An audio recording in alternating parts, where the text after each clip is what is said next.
The Late Night Alternative with Iain Lee on Talk Radio. We have ways of making you talk.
Yes! Gosh, Lonnie Donegan, Chas and Dave. Thank you to everyone who came to the show on in Brighton on Saturday. It was a fantastic evening on a sad day. Because, as you know, because it's been everywhere, rightly so, Chas Hodges from Chas and Dave passed away, and we paid... Well, I think we paid a fitting tribute in Brighton, didn't we, Catherine? I think it was beautiful. We had a right old Cockney knees up. We did. We ended both halves of the show with we had song sheets printed. Kath did some lists, some people come in, printed up some song sheets, and there was about 70 of us there. What was we did Sideboard Song, yeah, and then No Pleasing You, and to end the show, and I wasn't sure. Well, you know what the Brits are like. Oh. You know, they're either...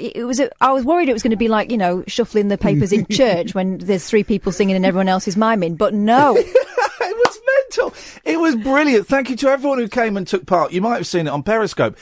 It was nuts. People were shouting it out, climbing on the chairs. I think I saw a drunk woman getting on someone's back. It was a knees up in a room above a boozer in Brighton, and I can't think of anything more fitting. I interviewed Chas a while ago. We're going to play that a bit. We're going to play that tonight. We'll play the two halves because it was quite long. So we'll play the first half before 11 and we'll play the second half after midnight. And we genuinely love Chas and Dave on this show, and I know a lot of you are really upset by it. And I'm it's affected me slightly different because I'd met him a couple of times because he was the dad of my friend, now your friend as well, Catherine, Kate Garner, and the father-in-law of a good friend of mine who I've worked with for 20 years, Paul Garner. And I'm pleased to say, although not under the circumstances, we've got Paul on the line. Hello, Paul. Hello, Ian. This is not how I wanted you to be on my show, but we're here, and this is it. How? Well, first things first. How's Joan doing, Chaz's missus? Joan is, well, as you can imagine, she's heartbroken, and she's an incredibly strong woman. So she's, she's worrying about everyone else more than herself, checking everyone else is okay. But no, she's amazing, and they both, Chas and her, were the perfect marriage. Really, they were together for how many years? 57 years ago. Wow, flipping. So that's pretty good going. So yeah, no, she's amazing, and yeah, which is there. We're there and trying to help her through this. When did? Can I ask you? When did you realise you were courting Chaz's daughter?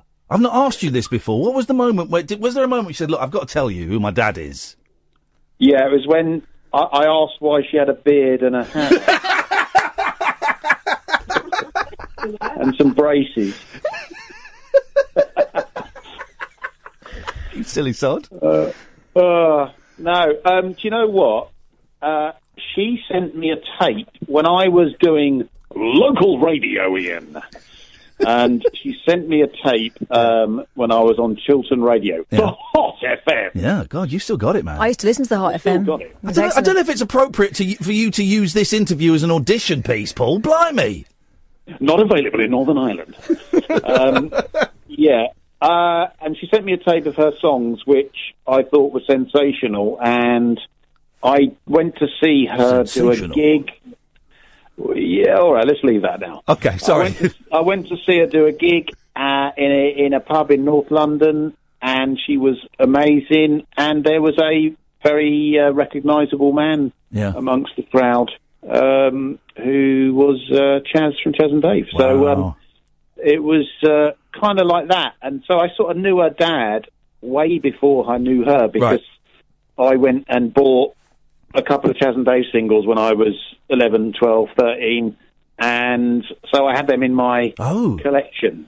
So that was kind of weird to know somebody, somebody you're going out with, their dad, sort of 25 years before you knew them.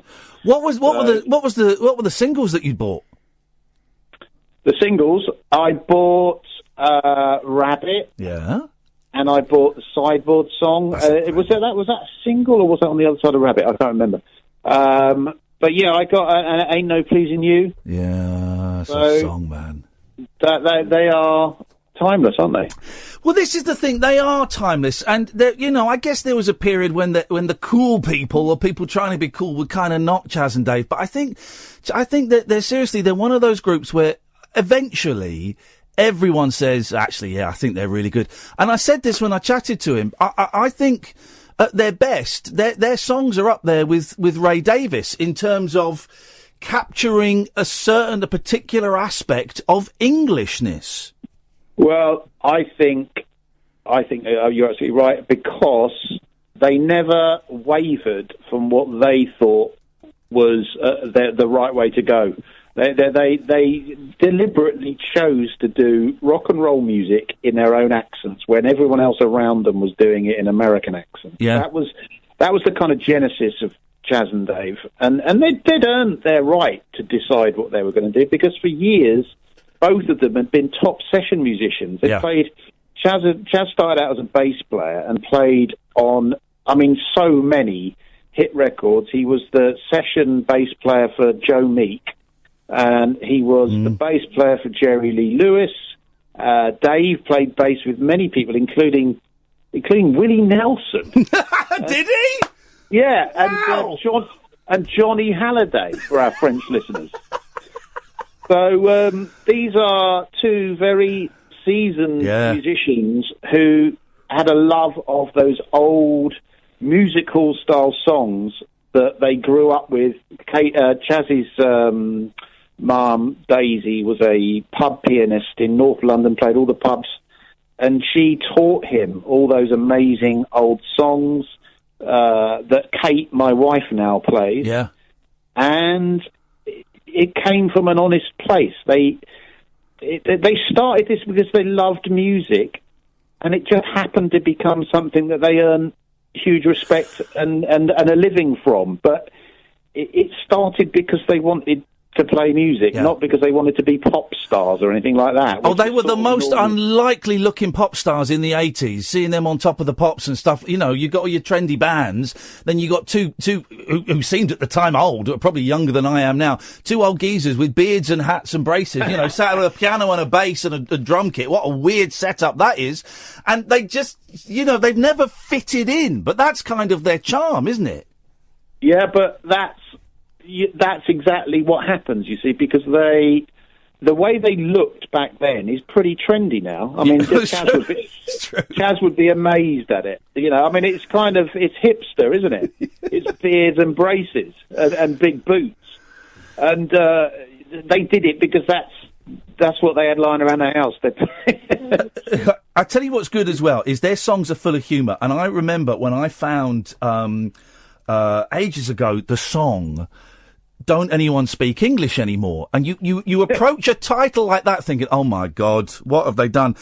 But instead it's a really funny, clever song about everyone using Americanisms. It's so funny. Well, they are folk songs. They are uniquely English folk songs and British folk songs, if you like, that have a universal appeal. And as I say, it started because they wanted to sing about the things they know. It's all about people they've met and seen and family. And so it comes, you cannot manufacture that type of thing. It has to come from an honest place. And I think, for me, I mean, like you, Ian, I'm in a creative industry. I'm a comedy writer, television comedy writer. So finding something that's unique to you, something that's original, that nobody else has done, is so difficult. I mean, we know a few people that we've worked with together who've done that, and they've found a way through. They've found a thing that they didn't care whether anyone else got it or not. They were going to do it whatever because they loved it. And I think the more people in creative industries that can learn from Chas and Dave, that if you're just honest about what you do, don't go chasing a fashion, because by the time you've got there, it's going to be gone and you're going to look stupid. Just do what you genuinely believe in, and even if it takes 10 times longer, you're always going to appreciate it more in the long run. It was great. You very kindly invited me and Kath along to see them at the Royal Albert Hall. When was that? February, March, something like that. And April. Was it April? God blimey. Yeah, April something. What a show that! I mean, you're right. That was a proper Cockney knees up. London Girls was when it all kicked off, and we were up dancing with the random people next to us. The whole Albert Hall, didn't it, Kath? It was hilarious. I've never been to the Royal Albert Hall before. I've only seen it like on telly with posh orchestras playing. Yeah. But that night, flipping heck, I ended up down the other end of the aisle. I got flipped down the end. It was a great night. You know, I'm surprised they let you in, Kath. It's London Girls. I know. I kept quiet. What were you doing there? I was observing. And we luckily got, to just have a brief little chat with him afterwards. He seemed absolutely thrilled with the response that they got that night. That was magic, wasn't it? Well, you know what? You know, he put all his heart and soul into that gig, and arranged all the string arrangements and the brass section that were there. Wow. I mean, whenever he did anything, he did it right, and he was always very proud of that he did it properly. And that went from anything from making a cup of tea to mending clocks. He started out as an apprentice clockmaker and mender before he became a successful musician. Absolutely. And wow. excuse me. That's only 2 weeks ago, he was mending my Uncle Bob's clock that was left to me that hadn't worked for ages, and it was an absolute craftsman, and he knew, so much about so many things. He came from that generation where you had to learn a trade. You had to have something. You couldn't just go out with a bunch of O-levels or GCSEs. You had to have something. Yeah. And there was never a spare moment in his life. It's like he would always either be reading something, he listened to the radio a lot. Big old gardener as well. He wrote a gardening book, didn't he? he has an allotment that he, has had for many years. That he wrote a book all about keeping an allotment and gardening, and he's an absolute expert on that. But just going back to the Albert Hall, as you and Kath were there, you would have seen that, however many thousands of people there, it was people that from all ages, from all kind of demographics, all different backgrounds, and that was the uniting kind of feature of Chas and Dave's music. They came from a working class background, and they sang about the people they knew, the people they loved, and the things they loved, and it was such a passionate, honest approach to music and songwriting, and that's what appeals. That's what hits a note with anybody. All different types of people. This is one of those passings. It feels weird talking to you about this because it's your father-in-law, and obviously I know Kate, but this is one of those passings that has hit people that I think generally are not affected by a celebrity passing. My mate Scott, who I think looks like Dave, but my mate Scott was in pieces at the weekend, and my sister sent me a tweet, sent me a WhatsApp message saying, this is really sad, it feels like the end of an era. And there was so much love for those two. Well, do you know why I think it is, Ian, as well, is that with everything, the pace of change is so fast now in the digital world we live in, and nothing stays the same for long. And it's really comforting when something stays through the generations, like your mum used to listen to it, or your grandmother used to listen to it. And Chas and Dave were one of the few things left that didn't change. They were always who they were. They never changed their fashion. They never changed their attitude. They were completely dedicated to it. And you left a room or left a theatre or a show in a much better mood than when you went in. And that is such an incredibly powerful thing. It's such an enormous talent to go into a room of any size and make people feel like you're their friend. How are you doing, Paul? You all right? Yeah, I'm all right, mate. How are you? Yeah, I'm all right. I tried, when I heard the news, I phoned up to try and, just offer support, and I got all tongue-tied on the phone, and I've been worried about you and the boy and Kate all weekend. To be honest, that, Ian, was because you rang me literally, I think, a few minutes after the press release went out, and I was just taking my son back from a football match, and we hadn't told him about his okay, because we didn't want to, for various reasons, we wanted to have a nice morning. And so I was stood outside the car, slightly kind of tongue-tied myself, thinking, I can't tell you anything yet, but I will. Okay, well, listen, man, lots of love to all your family. I've got, you're welcome round. You're all welcome round to my new house anytime. We're going to play in two parts tonight the interview that I did with Chas. So and we're gonna send him. We sent him a bit on his way on Saturday. It was a lovely old knees up we had.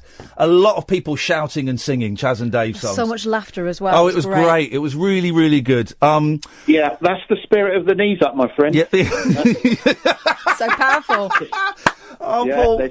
Lots of love. Powerful thing. Lots of love to everyone, and I'll speak to you in the week. Thanks, Ian. Love you, Kath. See you. Take Take care. Ta-ta. That's Paul Garner. He's worked with him on the 11 o'clock show, and he's Chas's son-in-law. James, how are we going to do this? Do we want to play the ads now, then go into it? We'll play the ads. All right, we'll play the ads now. You go and say goodbye to Paul for us, please, Catherine.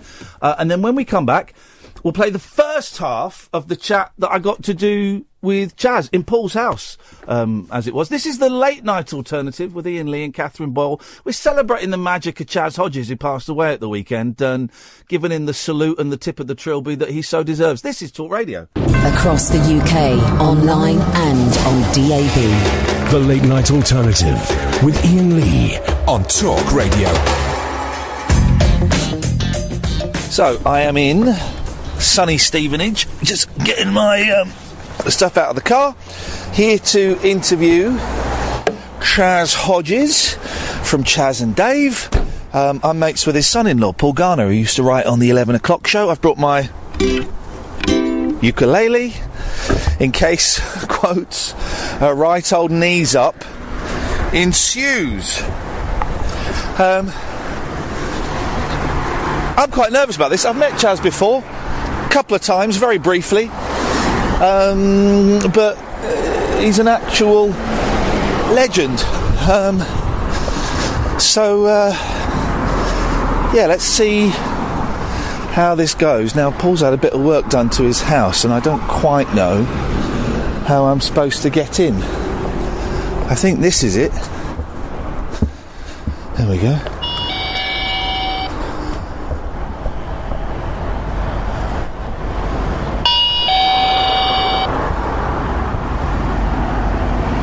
I'm early. Mr. Garner! You're like a musical Roger Cook. How you doing, man? All right. Yeah, good. Do you want... Well, Chas can sit on the piano stool. Chas can sit wherever he's comfortable. I can move and...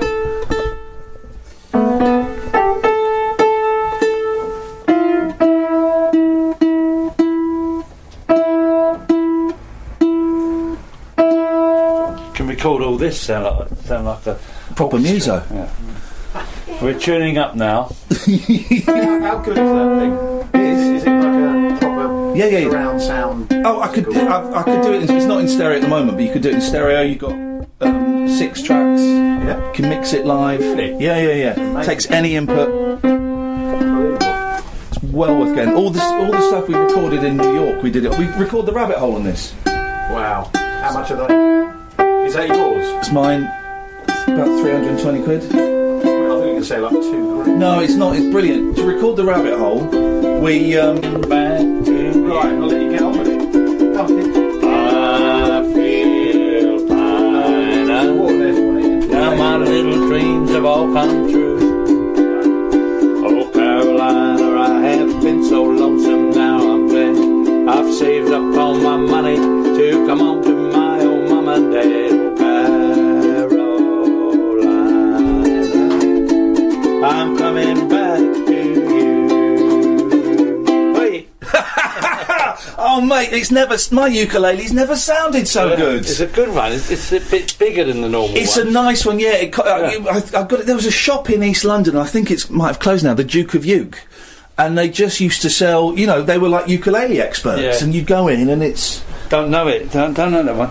How you doing, man? Yeah, doing You're well. looking really well. Well, thank you very much. Can I ask how all that's going? Sure you can. All the treatment's finished. I went through the chemo, which is, if anybody's, sort of worried about chemo or radiotherapy, it's the chemo, you're in there. Well, I did a course of, it was over 9 weeks, but I did 3 lots of chemo every 3 weeks. Yeah. And you're in there for like 6 or 7 hours, which people go, what? You're in there 6 or 7 hours? But you sit there, once you're prepared for it, it's a real relaxing afternoon. I mean, they just put you on a drip, and you just sit there, you got nothing else to do. Did you have the cold cap? Because when my mum was getting her treatment, she had the cold cap. They suggested I could have it if I wanted, but I thought, no, I will lose my hair anyway, and as you can see, it's growing back now anyway.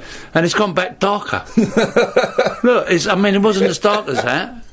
Amazing, maybe it's good for grey heads, getting rid of the grey hairs. This all this sort of implant treatment. Have they fixed you then? Are you fixed? Well, yeah. He's happy. They've took photographs of the. Well, I'll start at the beginning. It was cancer of the esophagus. Yeah. Well, I'll tell you how I first found out. It was just before Christmas, and I was drinking a glass of water. Quite quick, glugging it down. I was on my way out, and it wouldn't go down. Right. It was strange. Water won't go down. Anyway, I knew there was something wrong, so I waited till after Christmas, only like a couple of weeks. I thought, I'll get Christmas over, and I said to Joan, should go. I said, there's something ain't right there. Anyway, we went. They found out it was cancer of the esophagus. Cutting a long story short, he said, you've called it early. We'll go for a course of chemo and then radiotherapy. As I say, the chemo was great, and funny enough, almost all through my life, whenever I go to the doctor, they take your blood pressure. Yeah. It's always a little bit high, and they go, "Oh, it's a little bit high," and I get used to it, right? every time I went to chemo 3 times, each time, your blood pressure is perfect. Now, my theory is, I know I haven't got anything to do. I've got no phones phone calls to receive. I'm going to sit there for 6 hours. I've got a book to read if I want. I've got my phone and got my earphones so I can get onto YouTube if I want. So it's like a real relaxed afternoon. So, as I say, anybody who's going for it, it's easy. It's great. Radiotherapy, well, it was cancer of the esophagus. He said it's going to be a little bit sore after because they concentrate. The radiotherapy is the finer points. I've got a tiny little tattoo there. Look. Oh, there we go. Look, is that what they aim it at? Yeah, it's a tiny dot right in the middle of my chest and the esophagus. So they line me up. You're in there for like 5 minutes. I was there every day for, and it's only down. I was the hospital. It's only half an hour away, so I was lucky. It was just down the road. Every day, 6 days a week. No, 5 days a week. For how many? 3 weeks, I think it was. Might be 4 weeks. Anyway, that was in and out. But he's right. It was a bit sore after, but it's almost not noticeable at all now. And the last one was about a month ago. They're going to do a scan on me in just over a week's time. But I feel great. I can do everything. I can get round the allotments on my bike. I can do a bit of digging. I can play the banjo. It's amazing what they could do. My mum had breast cancer. She's not very well anyway. She's got MS. Yeah. And she had the chemotherapy. And they said, we're going to do the chemo so we can shrink the tumour and then we're going to do a mastectomy and get rid of it. Yeah. And they did the chemo, and then there was a bit of argy-bargy because I wanted her to have it in a different hospital. So there was a bit of a delay, and she went into the hospital and they prepped that she stayed there overnight, and I went in the next morning to be with her, and they prepped her and they took her down, and she was off having her final little scan, and she was in there for ages, and the doctor came out and said, we can't find the tumour. We've been given the wrong information. The tumour isn't where it sits. We can't operate on her today. And I kind of kicked off going, well, this is outrageous. He said she's going to have to go for another scan, find the tumour and come back. She went for another scan and they said, it's gone. It's gone. The chemotherapy has worked and has got rid of it. So it's amazing what they can do, and it's interesting what you say, because you hear the words chemotherapy and you think, oh, Jesus, this is going to be a nightmare. But it's not as bad as people think it is, and it can work. It can get rid of it all. Yeah. Well, that's what the doctor said to me. They said about you can have a major operation, but he didn't think that was a good idea for me. So I've really. The other advice I can give to anybody is do what the doctor tells you. Yeah. There's a lot of people that go, I got bored and I discharged myself from hospital. I can never understand that sort of thing. Once you're in hospital, they're the experts. I mean, when I first found out I had it, a lot of people said, I bet you was devastated. Well, I wasn't. Initially, I went, blimey. I went, like, how long have I got then? He went, look, hang on a minute. Let's talk about slow down. Yeah. We can do this, blah, blah, blah. And it was only for the first half an hour. I thought, but after that, I was out of it. I mean, I don't wake up. I didn't ever wake up in the morning with like a black cloud over my head, think, I've got cancer.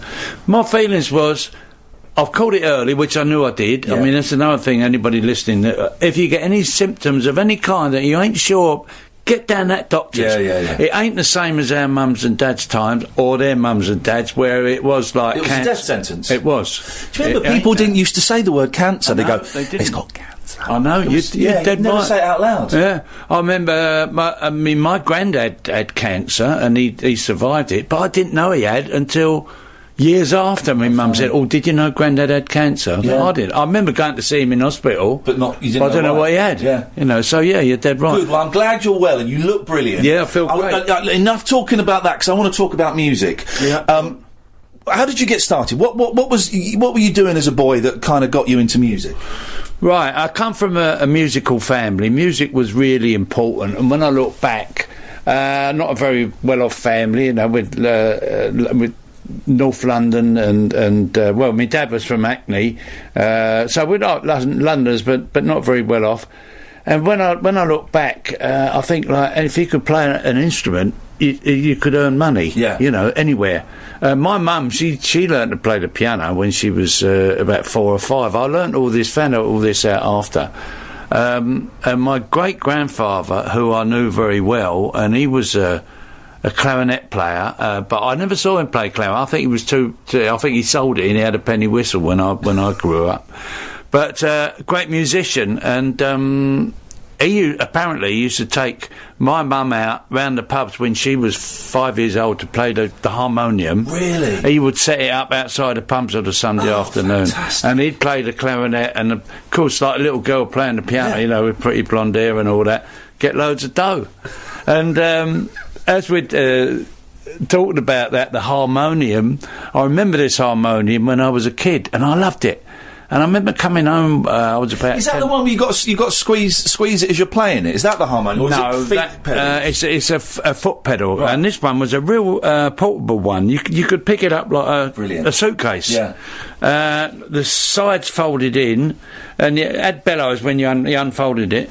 But I remember it when I was a kid. I remember coming home one afternoon and. I said to me, Nan, where's the harmonium gone? Where have you put it? He said, I'll give it to the rag man. Oh, no. Well, what'd you do that for? He said, it had an hole in it. Oh, no. Now, my theory was, I think she was, as the years went on, she was feeling guilty about sending her little daughter out to busk, and that harmonium was like, every time she looked at it, it was like... It reminded her. It reminded her. And that's my theory, because I couldn't figure out, you know, I thought about that years later. Yeah. But, what was wrong in it? You know, my great-grandfather looked after her well, and they got food on the table. But that was when I first started playing, well... I'll go before that. My mum, she dearly wanted there to be a musician in the family, and I remember thinking she ended up playing piano great. She brought us up playing the piano. She when my mum was. Did you have a piano in the house? Yeah, we always had a piano there. Yeah. But when my dad died when I was 4, so we weren't very well off. So we're one parent family. She married a couple of times, but that didn't work out. But yeah, playing the piano put food on the table. Yeah. I knew when she was playing of a weekend. She used to, when I was very young. And where was she playing? She going pubs and stuff? Yeah, but the best one that she had, there was a club. It's still there actually in Edmonton called the Edmonton Services Club. She used to play there Friday, Saturday, and Sunday, and with a little band. She was on piano, accordion, and a drummer, and that was a nice little gig for her. And I always knew on Monday. There'd be nice food on the table, a bit of ham and a bit of special food that we didn't get all the week. So it was piano means so much to me. Not only is it a great instrument but it meant food. Exactly. Yeah. It fed us. And so, did she teach you? Or did you just kind of find yourself sitting at the piano as a kid and just working it out yourself? No.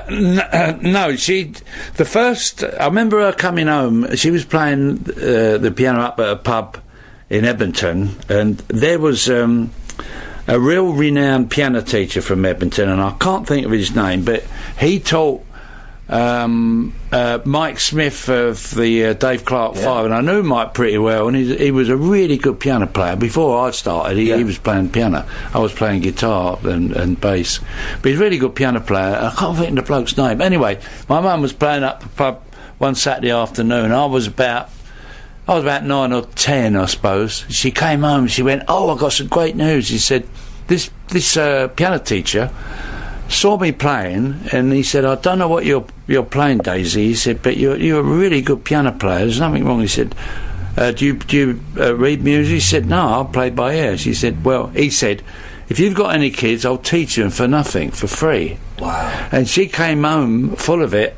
and said, he'll teach you piano for free. And I went, what do I want to learn piano for? I want to play football. I want to go fishing. I want to play with the kids out in the street. Yeah. I mean, the kids that I knew that went to piano lessons, you go, we're going to play football later on. You know, I got a piano lesson. Yeah. Oh, well, I know, it all boring. So I didn't want to know. And I always think of that, but my mum did end up seeing me play the piano many years later. But my first interest in music was, I remember listening to Lonnie Donegan on the radio, and it was Bring a Little Water, Sylvie. I loved the guitar strumming. And I said to my mum, I'd love to play the guitar, and she was so pleased. And she said, would you? She said, I'll get hold of one. Anyway, my Uncle Alf, he lived over in Hackney, he had an old guitar that he he'd had since the wartime, or before the war. And I've still got it now, actually. It's in a bit of a state, but I've still got that little guitar. Wow. He done it up, and I went over to Hackney and picked it up, and I started. There was nobody around in those days. I'm reading a brilliant book about skiffle by Billy Bragg, and because skiffle is often, I think, overlooked. This is the argument that Billy makes. It goes from the crooners to the Beatles, and the skiffle goes. And before kind of Lonnie Donegan and Ken Collier, and before that, there was nobody playing the guitar. Yeah. The guitar was always in the background somewhere. To have someone at the front stood up and strumming was a revelation, wasn't it? Yeah. I mean, there weren't. I can't remember seeing. I mean, all our. I like my Uncle Alf. Well, I've got his banjo here. Yeah. They all had banjos and ukuleles up in the loft, but no guitars. I mean, that all come from the Americans. Yeah. You saw pictures of them, but and this is the skiffle was before rock and roll. When Lonnie come out, and I mean, he really all us lot over here. I mean, a lot of most Americans have never heard of skiffle, although it came from them really directly, from the skiffle parties in the early 20s, apparently. But we took it up and we commercialised it. But it was a great thing to get you going. I mean, there were so many skiffle groups. There was a skiffle group like down every street almost in those days. It's almost like the original punk when kids thought, hang on, that stuff on records, we can do that. Exactly, and I think that's very important. I mentioned that in my book. There is certain times music comes out like that, like punk and skiffle. And my feelings are similar to Bob Dylan. Now, a lot of people are shouting, what are you talking about? But when the answer, my friend, is blowing in the wind. I remember walking through Hyde Park. There was all blokes were strumming it and sounding better than him, singing to their girlfriends. Straight at the end, and they go, "Oh, that's lovely. That's better than Bob. That is, And that was the same sort of thing to me. It was skiffle. I mean, he got it off of Woody Guthrie, so where Lonnie did. But I mean, people like me, like Albert Lee. Eric Clapton, Mark Knopfler, they all started off in skiffle groups. And then the best of them went on. I mean, most of them, like I did in my skiffle group, when rock and roll come out, I thought, I can do that with the guitars, So, Saturday night, I just got paid, all strumming away on the guitars, but it sounded all right. And then we was into rock and roll. And when did you... do you remember your first paid gig when you did a show and someone gave you a few quid afterwards? Yeah, I do, very well. It was a hall over the top of a pub in Edmonton called the Britannia, and I think the pub's still there. Right.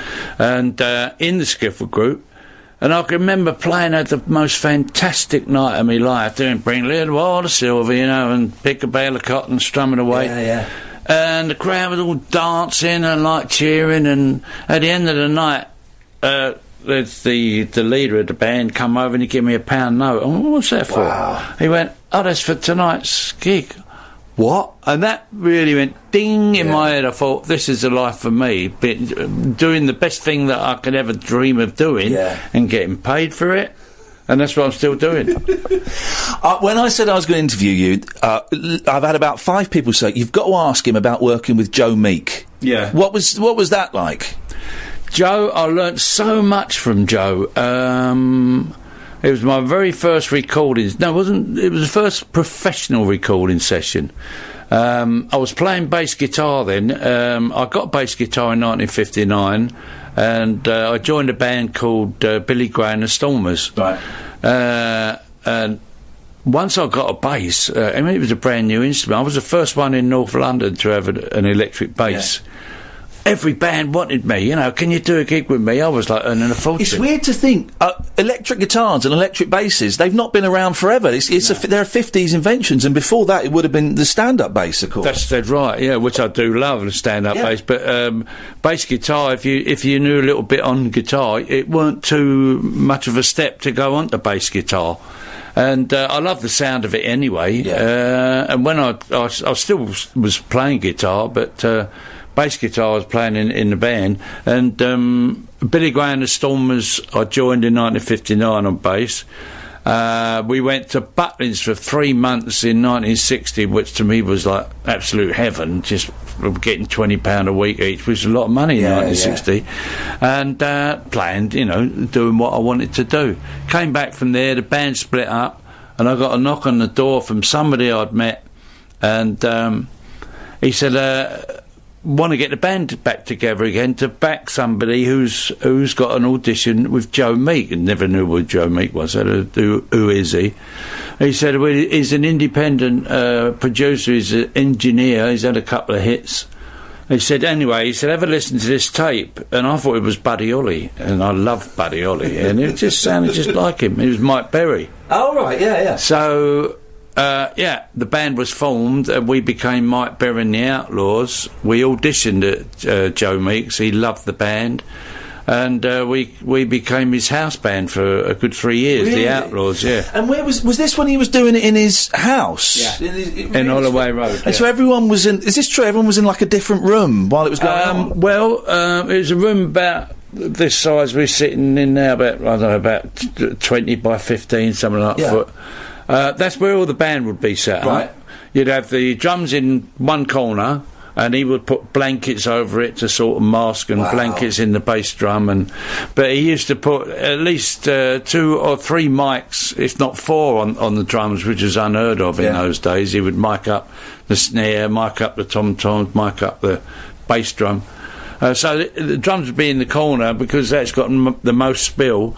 But we'd all sit in the same room. I would sit by the door to the next room, which would have been the kitchen, where Joe's got his tape recorders. So I would sit there with the door half open. He would plug my bass, he would DI, direct inject my bass. So I didn't have to have an amplifier, which would spill onto everybody else's microphones in the studio. So I was listening to my bass through the booth, but audibly, not with headphones. And it worked very well. And some of he did go over the top on some of the recordings, but some of his best ones, the quality was amazing, and some of the things that he did, and his editing ideas. I'd heard the word editing, but I didn't know what it was. I can remember we did an instrumental which didn't do bad with the Outlaws. And it was called Swinging Low. It was like a version of Swing Low, Sweet Chariot, down, down, down, down, down. Anyway, we did this recording of it. We did about 7 or 8 takes. And on each take, we all had a little piece. I had a little bass solo, and the drummer had a little drum solo, guitar player had a little, and so on. But each time, take 1, I did a great bass bit, and the drummer fluffed his or didn't do it so good. On take 2, great one for the drummer, not so good on me. And I remember saying to Joe at the end, I said, isn't it a shame we can't get all the best bits in the same take? He went, don't worry about that. He said, I'll sort it. And I thought, I really didn't know what he was talking about. I thought I won't go into it. Anyway, when we came back the week after to play it, I thought the man was a magician. Yeah. He'd actually cut out the best bass bit from take 1, cut out the best drum bit from take 3, the best guitar bit from take 4, and put them all into the one. And it seems obvious now. With you can punch in, you can multi-tracks. But he was a genius, I think. He was the British Phil Spector. That stuff was unheard of. Yeah, and the reverb he used to use as well. Exactly. I didn't realise till years later, like, actual tape hadn't been in. I think it was just after the war. Right. So we're talking about 1960s, so it weren't that long after the war, really. 15 years, something like that. So tape was still quite a new medium for recording. Yeah. And actually cutting bits of tape, I don't know if I first thought of that, but I just thought it was, I couldn't wait to do it myself, so I had a little Grundig tape recorder at home. Did you? So I was quickly cutting it up, and I learnt very quickly. And I love editing now. I love it. I do it digitally. I was going to say, have you kind of embraced all of the computer stuff where you can just move stuff around? I don't get on the computer to do it, but I've got a 24-track TAC digital that I bought about 4 or 5 years ago, which are amazing. There, it's about £500. It's got everything on it. Yeah. Joe Meek would have just gone. Well, it would be. he would overdub to infinity. He really would. You know, you say, ring him up, sorry, I'm just doing overdub 1 million and you know, he would never stop overdubbing. He probably is up there somewhere overdubbing on it. But amazing machines. How did you and Dave meet up? I was in the Outlaws. We're going on to 1963 now. Had 2 or 3 guitar players, and Mike Berry went his own way, and we were doing pretty good as a band on our own. We were getting gigs and, you know, making 2 or 3 gigs a week. And Richie Blackmore joined us. We nicked him off. We nicked him off of Screaming Lord Sutch. Yeah. When we started earning a few, but 1 or 2, not great amounts of money, but like 200 or 300 quid from Joe Meek, we'd get up there now and again, and he said, "Oh, we got some royalties come through." And anyway, we offered Richie Blackmore the job, and he came down to Joe Meek's. And he said what impressed me, we didn't do it on purpose, but we could have done it. It could have been a good ruse. He said, at the end of it, I rehearsed with you, and we went, yeah, great. And he was like, yeah, that's good.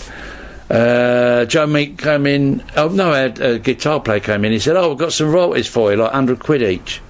And he said, "That's what really swayed me." So I like the band. He said, "And they're earning money, you know," which is what we all wanted to do. So he joined us, and we were quite a band to be reckoned with for a while. Yeah. And I remember we used to read Melody Maker and NME a lot in those days, and I think it was Ken, the guitar player. He said, there's an advert in the paper. Don Arden said Gene Vincent's coming over and he needs a backing band. And we love Gene Vincent rock and roll. But they also do your own spot and back Gene Vincent. Great. So we rang up and Don Arden came down. I remember we rehearsed in a co-op hall in Hornsey. And he came down with his cigar, a bit like Al Capone come through the door. Now, Don Arden is Sharon Osbourne's dad. Right. Is he the fella as well that hung someone out of the window by his feet? Apparently, I've heard this story. I don't doubt it, but I can't verify it because I weren't there at the time. But he was a tough nut. He was a tough nut. He really was. I mean, when we eventually backed Gene Vincent. Wow. And that was absolutely fantastic. Gene, when he could be a bit of a moaner, a little bit depressive, well, a lot depressive, but when he was good, he was fantastic. He was really good. But I remember, we've gone on to Don Arden now, I remember Gene Vincent, after we'd been backing him a couple of months, he said, "Chas," he said, "I'm going to Geneva, can't take the band. Will you come with me as my musical arranger?" I went, "Yeah." He said, "You get paid good money?" "Yeah, okay." He said, "Can you be at my house?" He lived in a mews in London. He said, "Stay there, we got to leave at 6 o'clock in the morning." I said, "Yeah, okay, yeah, great." Anyway, I went there, stayed there. And I didn't have a suit. I remember, and I was taller than him. He said, "You got to have a suit." I said, "I ain't got a suit. I only got jeans." Try one, and I tried one of his suits on. And I remember it was a bit like Norman Wisdom, a little bit short on the legs and the coat. But I got this. I made it sort of look reasonable. So I got my suit, and I remember we was up all night, like just jawing and talking. He was talking about I loved it, talking about his old days on the road in America. And I remember his missus kept coming up and giving him and bollocking him. Said, "Come on, get to bed." I thought, this is Gene Vincent. You can't, you know. Anyway, I remember he woke me up. He woke me up about 6 o'clock in the morning with a bottle of Light Ale. "Here, Chas, there's that." No, can I have a cup of tea instead? Anyway.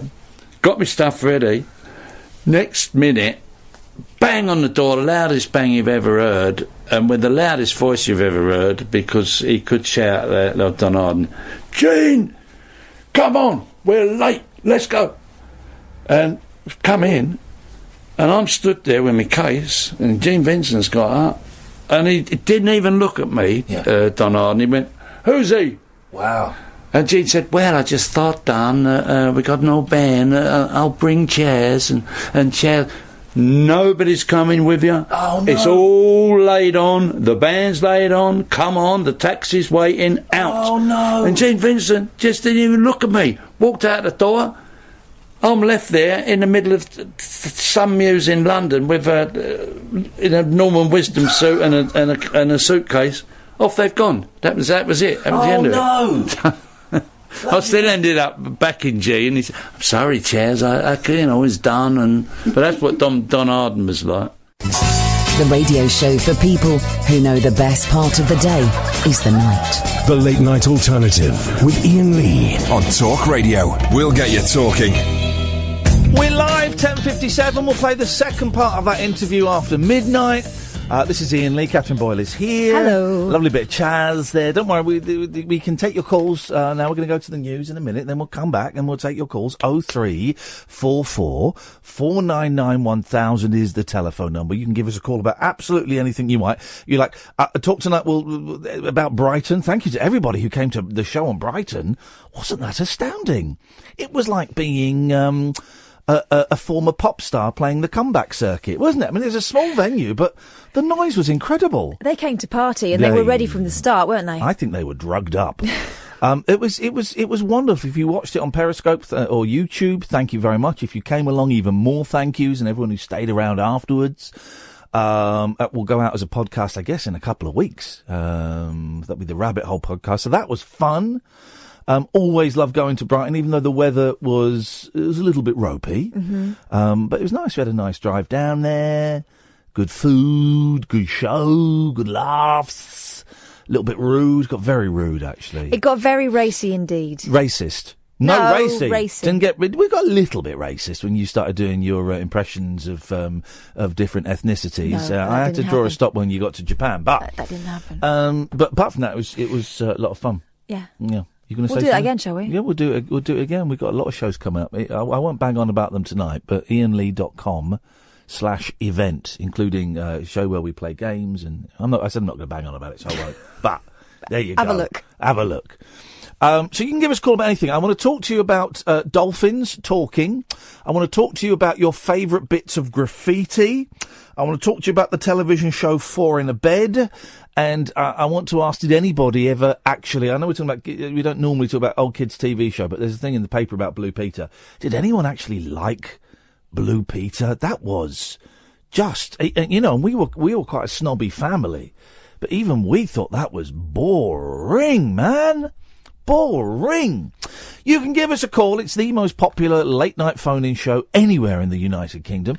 The telephone number is free for most people, pennies a pinch, and you'll speak to James, who'll call you straight back. So now's a great time to call. The switchboard is empty.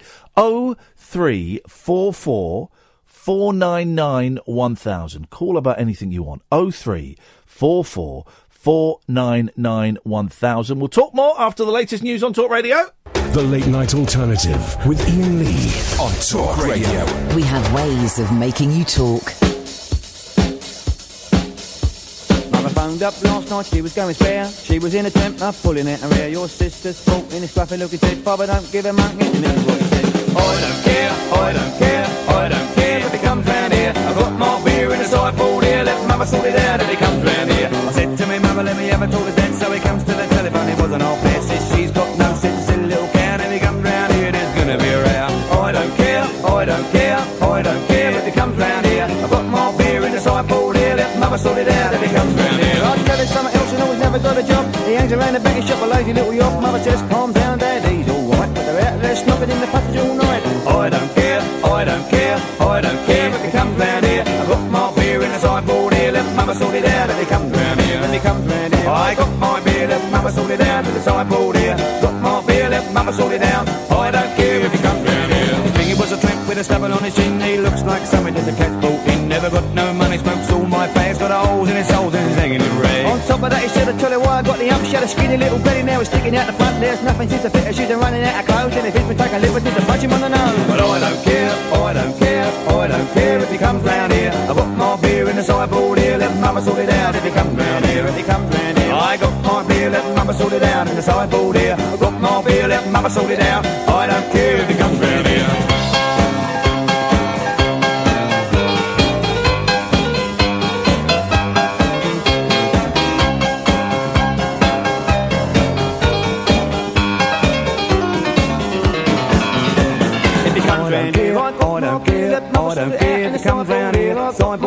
I've got my beer, let mother sort it out if it comes round here. I don't care, I don't care, I don't care if it comes round here. Sideboard here, I've got my beer, let mother sort it out if it comes round here. I don't care, I don't care, I don't care if it comes round here. Got my beer in the sideboard here, let mother sort it out if it comes round here. If it comes round here, I got my beer, let mother sort it out in the sideboard here. Got my beer, let mother sort it out. I don't care if it comes round here. If it comes round here. That's a song, isn't it? I mean, I think we could push forward the argument that Chas and Dave invented rap. There we go. There we go. I don't care, I don't care, I don't care if it comes round here. I've got my beer. We'll play the rest of the interview with Chas later on in the show. 0344 499 1000 is the telephone number if you want to give us a call. You know the score, guys. You can give us a call about absolutely anything you want. It can be big, it can be small, it can be light, it can be frothy. I don't know. It's always hard to get the phones ringing after we've had a guest, and we've had a first hour of guest. So it's going to be tricky, but you know what? I don't care. So I was listening to, so yesterday we took the kids to see my sister, because it was my niece's birthday, and we had a lovely day, really nice day. Saw their new house, and it was lovely. And I took the boys back home to their home, then I drove to my home, and I was listening. I normally listen to Bob Mills, but I was just flicking around on the radio, and I listened to 4 Extra, right? And it was Radiolab, which is this kind of American show that is done by a New York radio station. It's also put out as a podcast and is syndicated across the States, and 4 Extra put it out. And it's really interesting. You know, we often say on this show, good evening, by the way, Catherine. Hey. Although we've been hanging out for like the last 3 or 4 hours, so, you know. Radio hi. But we always say that for us, for me, dare speak for you, unless I was ordering for you in a restaurant, which I believe is the gentleman's... weird gentleman. The gentleman's thing to do. I'll have the beef lasagna, and the lady will have egg and chips. Actually, that sounds quite nice. It doesn't sound bad, does it? I cooked tea tonight. Yeah, you did. Well done. It's the first time, I would say, in decades, I've cooked a meal from a recipe, from a recipe book you gave me as a moving-in present. Thank you. And big pot. And I cooked, what did you call it, a casserole? A tagine. What? I'd call it a tagine. The food? Yeah. Well, that's just like a Turkish casserole. Yeah. So it's a casserole? Yeah, but you asked me what I'd call it. I'd call it a tagine. Okay, what would most normal people who aren't dickheads call it? A casserole. So... Hang on, you said who aren't dickheads. Okay, so I cooked a lamb casserole. I cooked it. I went to the... It was a Moroccan casserole. Okay. It was made by like the... apricots in it. It was a recipe from the Hairy Bikers. Hairy Dieters. They're English. Yeah, they are. So it's an English recipe. Okay, well, cultural appropriation. And also it's lamb, which is an English animal. So I went to the shops and bought the ingredients, and I cooked it up. And do you know what? I enjoyed cooking it. It made my house smell nice. It made my house smell nice. And it tasted all right. It was really good, actually. There we go. That's it. Thank you. So, so what's tomorrow? Well, tomorrow, nothing for you, because I've got to go for my eye test, and then I'm going to watch my eldest play football, and then we're going to go and see... Oh, I've gone deaf in one ear. Then we're going to go and see the Lady Gaga film. Yeah. Tired of waiting for you, so whatever it's called. Star is Born now. Star is Born. So we're going to go and see that. So I won't have time to cook tomorrow, but I might have time to cook, rustle up a little something on a Wednesday. I don't know what's happening on Wednesday. Well, don't overstretch yourself. Oh, no, we're going out for a dinner on Wednesday with Josh from one of the producers of Day 5. Oh, yeah. Yes. Where are you going to take him, Nando's? Yeah, of course. Yes, we're doing that Wednesday. Tomorrow I've got a photo shoot, and I looked at the itinerary. She said adjusting her bra. I know, I won't be wearing that. I'll be slipping it down. No, that's not what happens anymore. All your friends have done it. Come on, darling, you're professional. You want to make it in this business, you've got to show a little bit of nip. No, it's not one of them shoots, I don't think. It's done by the sun. But they are doing my hair and makeup. So it's going to be great. And I told my youngest about that, and she went, what, like in Britain's Next Top Model? I said, just like that. And without skipping a beat, she went, yeah, you won't get through. Oh, no. But fair. So anyway, so listen to this thing, right? It's about, for me, radio is about stories. 0344 499 1000. Radio is all about stories, okay? And it can be the stories of a style like Chas, or of a lamb tagine, of a lamb casserole, or it can be a story about anything. It's all about stories. And this Radio Lab, it's a great little podcast, great little show. It's quite a big show. It's all about stories, and they're all generally really, really interesting. And this week was about animals communicating with animals. Is it possible to talk to animals so that they can understand you and you can understand them? That was kind of the thing. And do animals use language, right? And there was this one guy who'd spent years living in the rainforest or something, recording monkeys talking. And he detected, one of the things he detected were that monkeys, when they see a tiger and they're warning each other, they have one call that means tiger, which seems to mean there's a tiger, get up high. And if there is an eagle or a bird of prey coming, they have another call that means there's a bird of prey coming, get down low, right? And both calls are very, very similar, but slightly different. And he found that if he played the recording of either one... Hello? Me and him and me will show what you can with this load up of thank you. Okay. Well, okay. But they also... He found that they would sometimes warn him that something was coming. Oh, really? Yeah. He was being followed by a tiger one day, and the monkeys were kind of saying, there's a tiger, get up. Stop it. Swear to God. It was incredible.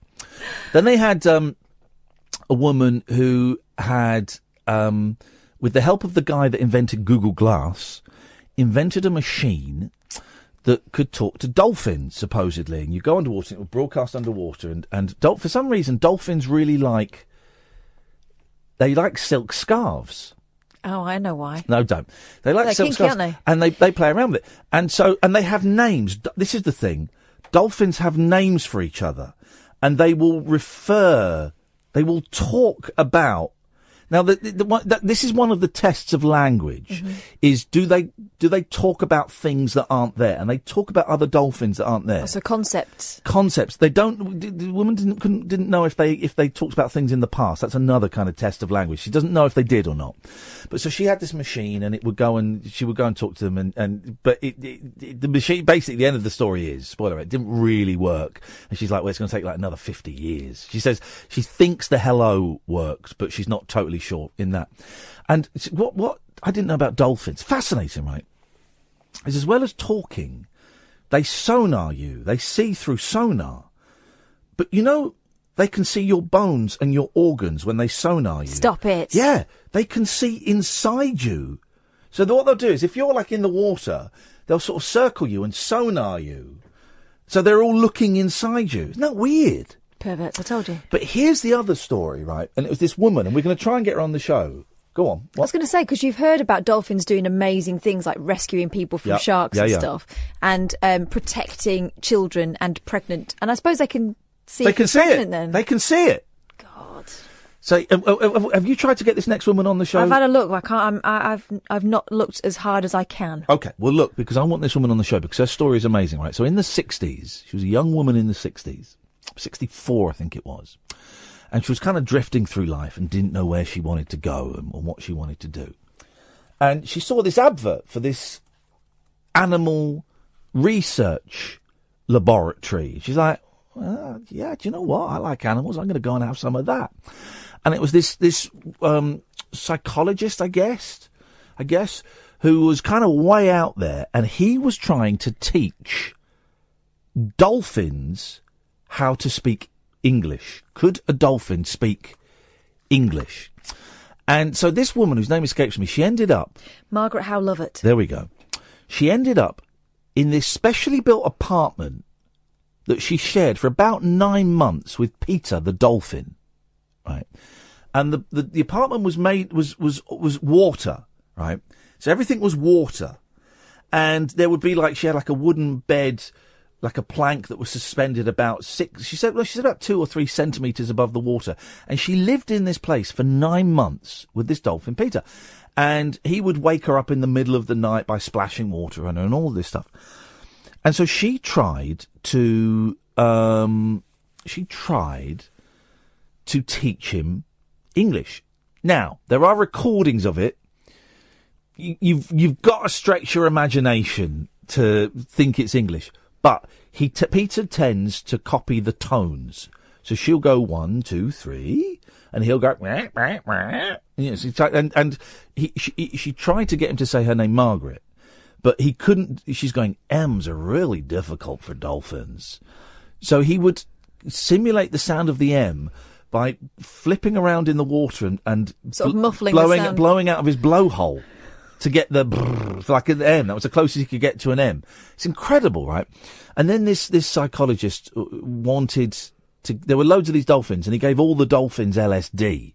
Now, I don't know why you'd give a dolphin LSD, but Margaret said, "No, you're not going to give it to Peter. Peter, you're not drugging my Peter. 0344 499 1000. And then there's I tell you what we're going to do. We're going to.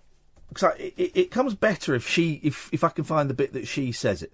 So what we'll do is we'll play a quick break, and while we're doing that, I'm going to see if I can find the clip where she talks about a little bit about how she helped the research process along. 0344 499 1000. This is Talk Radio. Across the UK, online and on DAB.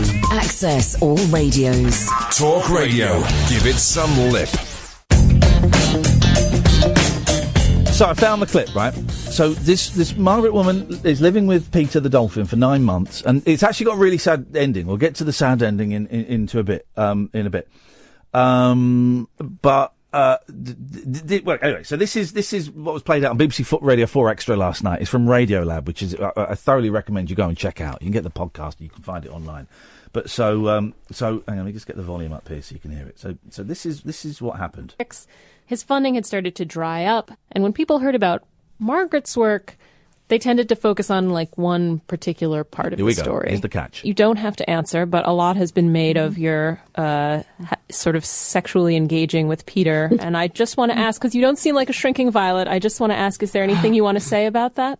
What would I like to say about that? I think the sensational side of it is Here's what Margaret told me. Peter was a young dolphin. He was horny, and he would hump her leg a lot.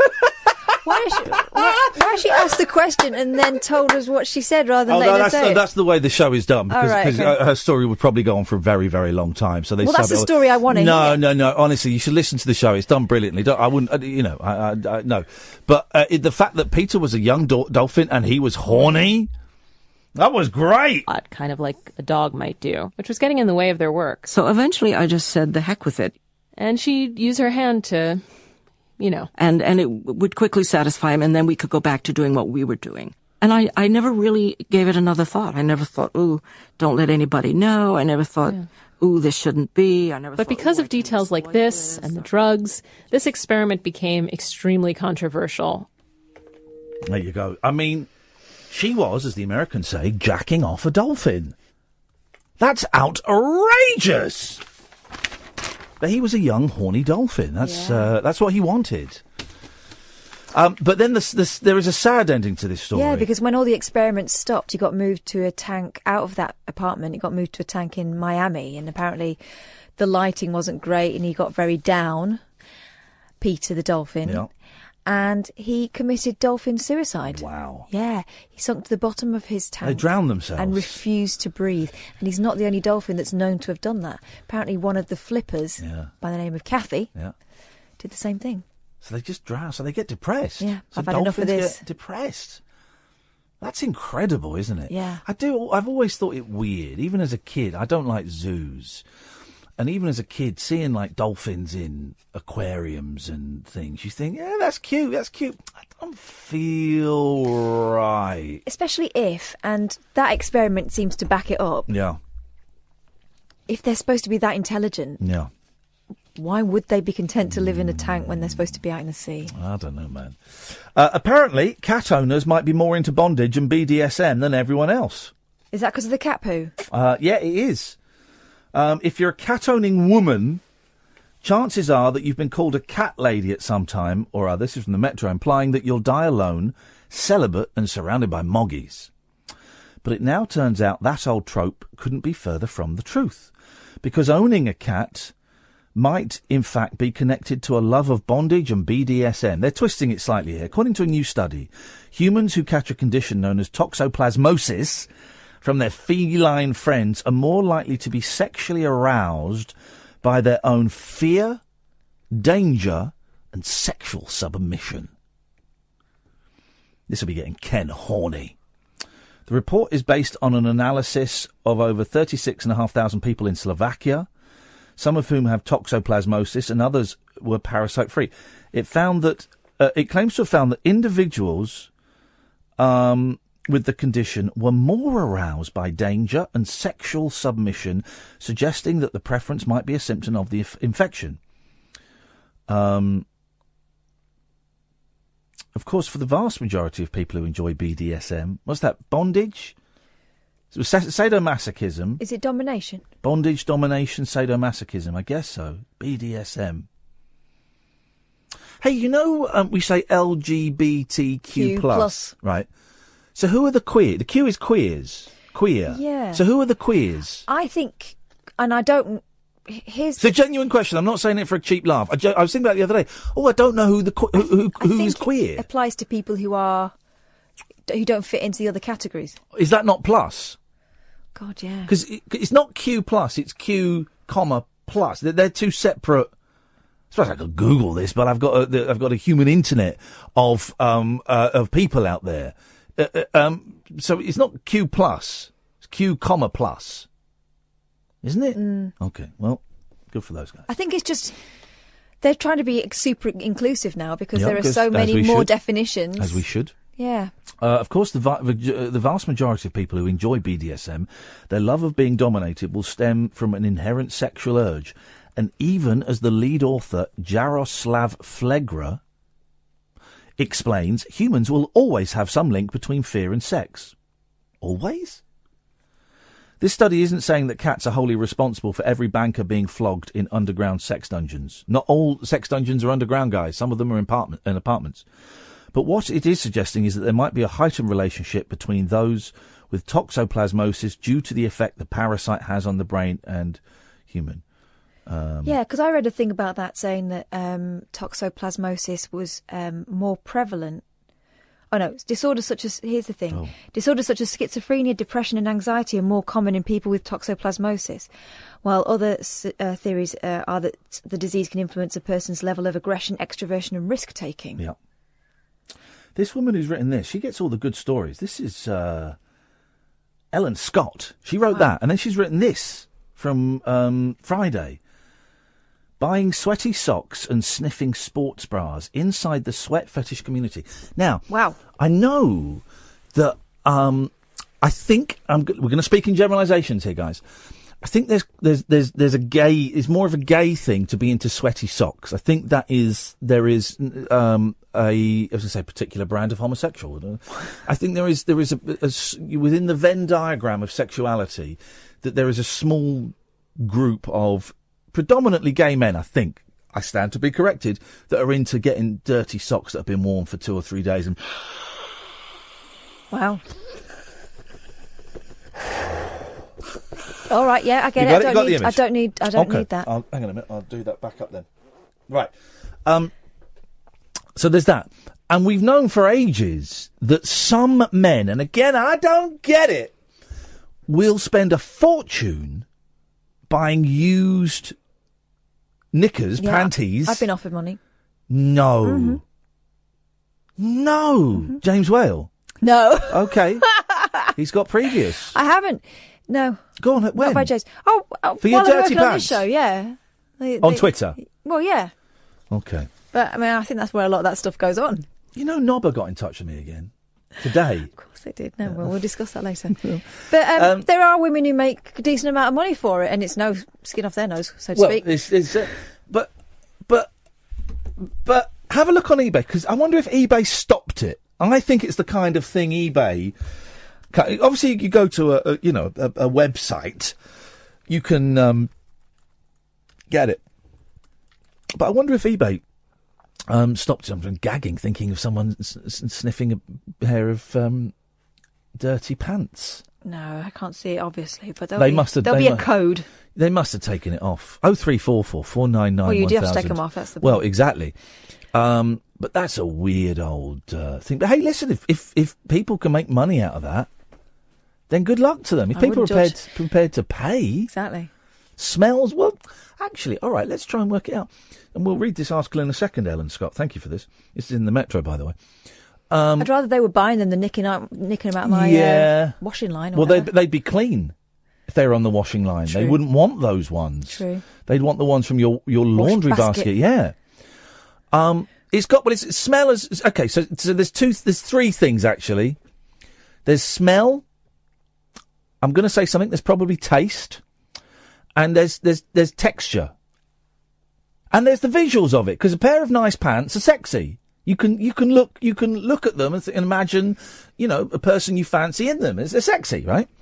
So there's the visuals, there's the smell, there's the taste, and there's the texture. That's a lot. That's a lot to be going on. And, you want to get Freudian. He was wrong on a lot of stuff, but that'll go back to seeing your mum coming out of the shower or seeing your mum trying on her knickers or something. There'll also be something like in the taboo of it not being someone you know's Yeah. pants and that whole thing. I mean, I imagine, but I reckon it's Oedipal. It's got to be Oedipal. There's got to be something going on in there. yeah, woman's knickers. Yeah, it's got to be mum. Yeah, it's got to be. Well, let's see what Ellen has to say. She's good, by the way. So while most think of other people's sweat as a particularly distressing part of our hellish commutes and of our own as a nuisance resting on our top lip, there are people getting off on the sweet, musty stench of sweat. There's no specific term for sweat fetishes. The closest options are olfactophilia or osmophilia, which are fetishes for odours emanating from the body.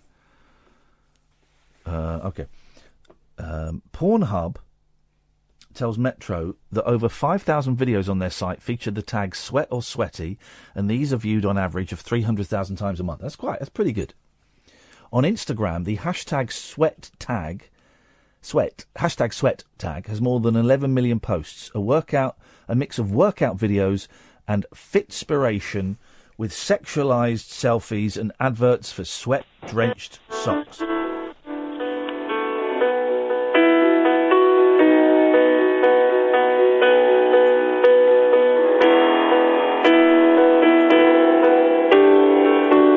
Very stirring music. 0344 499 1000.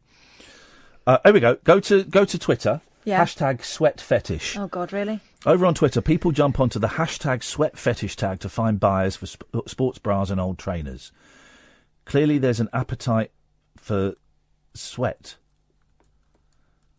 Right. Shall I give you the top 25 search things on Pornhub that involve sweat? What have you found? Go on. Well, on Twitter.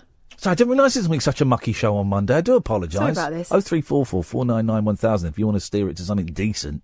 Miss Lottie is saying, on your knees and lick my goddess sweat from my perfect hashtag armpits. Oh, God. Sweaty home. There's a lot about workouts and stuff. Yeah. And I wonder whether that's the thing because, growing up, it was, ladies don't sweat. Yeah. There's a thing in that, isn't there? Yeah.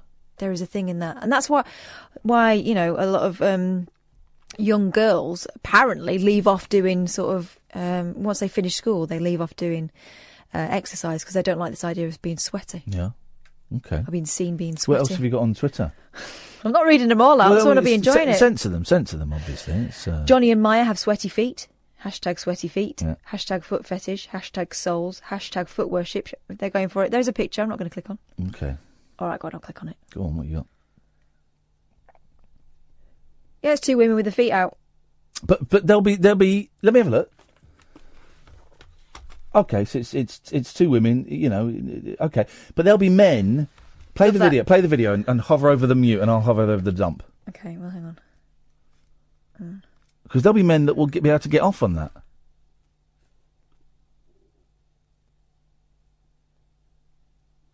They're not saying anything, just showing sweaty feet. Are they not? Hang on. No. Let me have a look. What are you talking about? Come on, let's go. They're making noise. You didn't click the... I did. No, you've done something to your computer. How do you work this? Here we go. Look, there we go. They're definitely saying something. Yeah, but I don't think they put their mics on. That's not sweat. That's anyway. These are the free baby oil. Top 25 sweat-related searches on Pornhub. Number 25, sweaty workout. 24, sweaty sock worship. 23, sweaty foot job. That is that. That seems like a lot of faff. 22, sweaty panties. Oh my God. 21, lesbian sweaty feet. 22, sweaty face sitting. Hello, sweaty face sitter. What time do you want me tonight? Number 19, sweaty muscle. 18, dripping sweat. 17, sweatpants. That's cheating a little bit. Yeah. 16 is sweaty lesbian sex. Whoa! 15, sweaty milfs. Great name for a band. Sweaty milfs. 14, please. sweaty feet worship. 13, of course, sweaty ass. Oh. 12 is sweaty feet humiliation. 11, this is quite high up, sweaty armpit licking. Now we're getting to the top 10. 10, licking sweaty feet. 9, sweaty socks. 8, your nickname at school, sweaty girl. 7, sweaty armpits. 6, sweaty stinky feet worship. Oh, God. All right, horrid Henry. 5, sweat. 4, hot sweaty sex. Do you get the feeling that people that like that stuff are people who were, like, wiped to within an inch of their life when they were kids? Maybe. Number 3 is sweaty feet. Number 2 is sweaty sex. Number 1 is sweaty. 1 44-year-old man who asked to go by the name Pindick. Well, I mean, why would you? Found out he was into sweat after buying worn underwear and stockings. He was asked if he'd be interested in buying sweaty gym gear and found it a huge turn-on. Now he buys sweaty gym clothes, socks, sports bras and underwear from his mistress named Candy. Because I'm her own loser, I get them extra sweaty, he tells us. It's the aroma.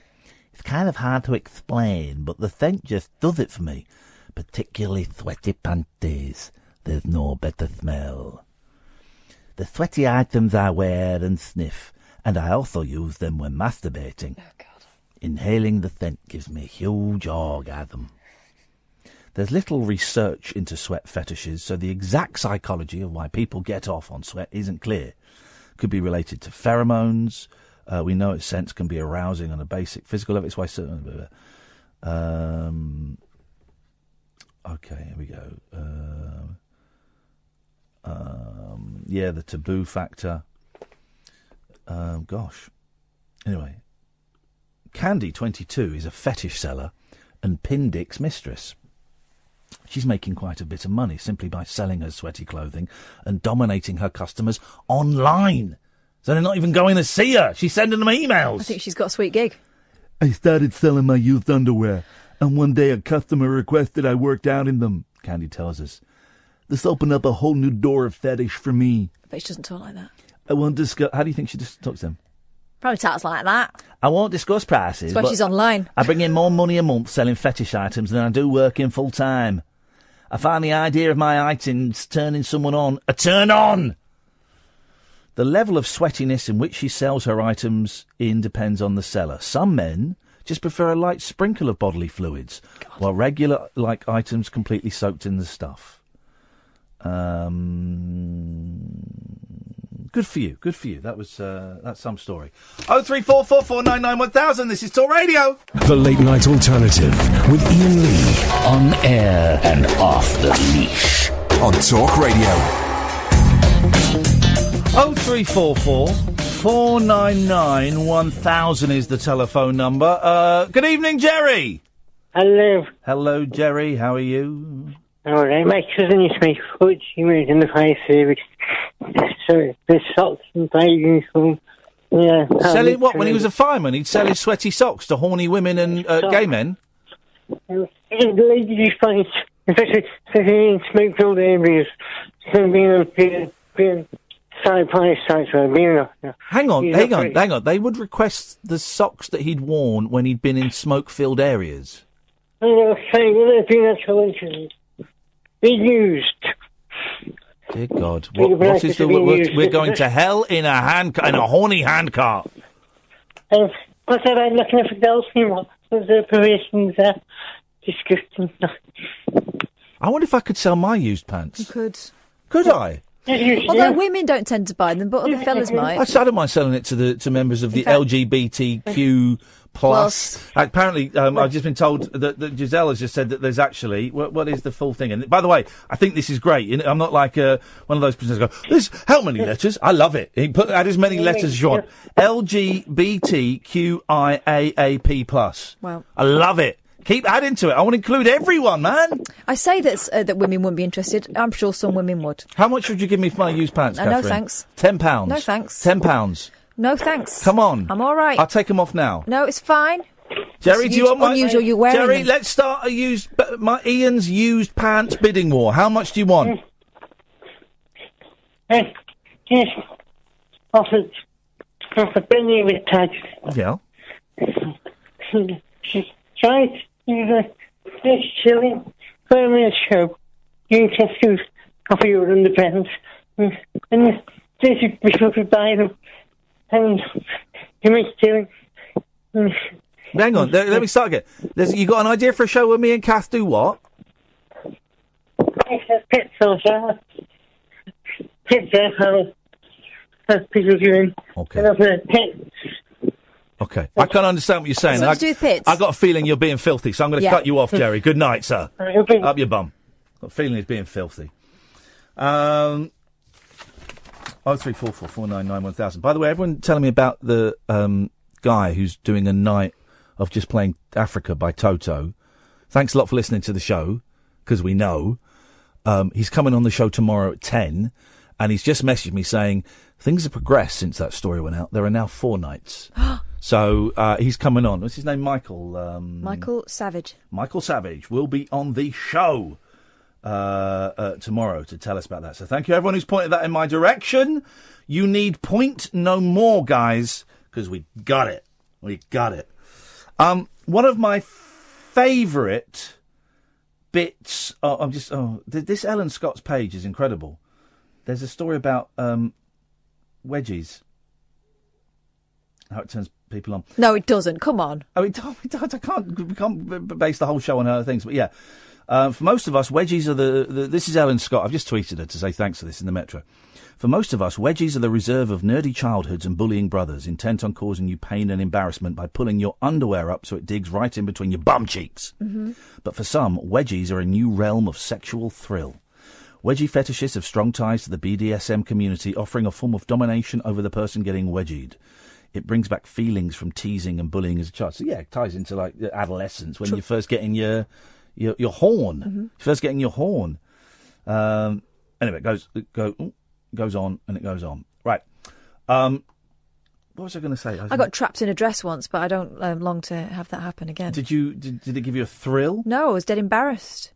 Told you what happened. My mum made this really swishy, sort of 50s style summer dress. We all had, summer dress patterns were different, but you all had to have the same material. Oh, can we get out of the car park? Yeah. I'm going to say yeah. Okay, fine. Yeah.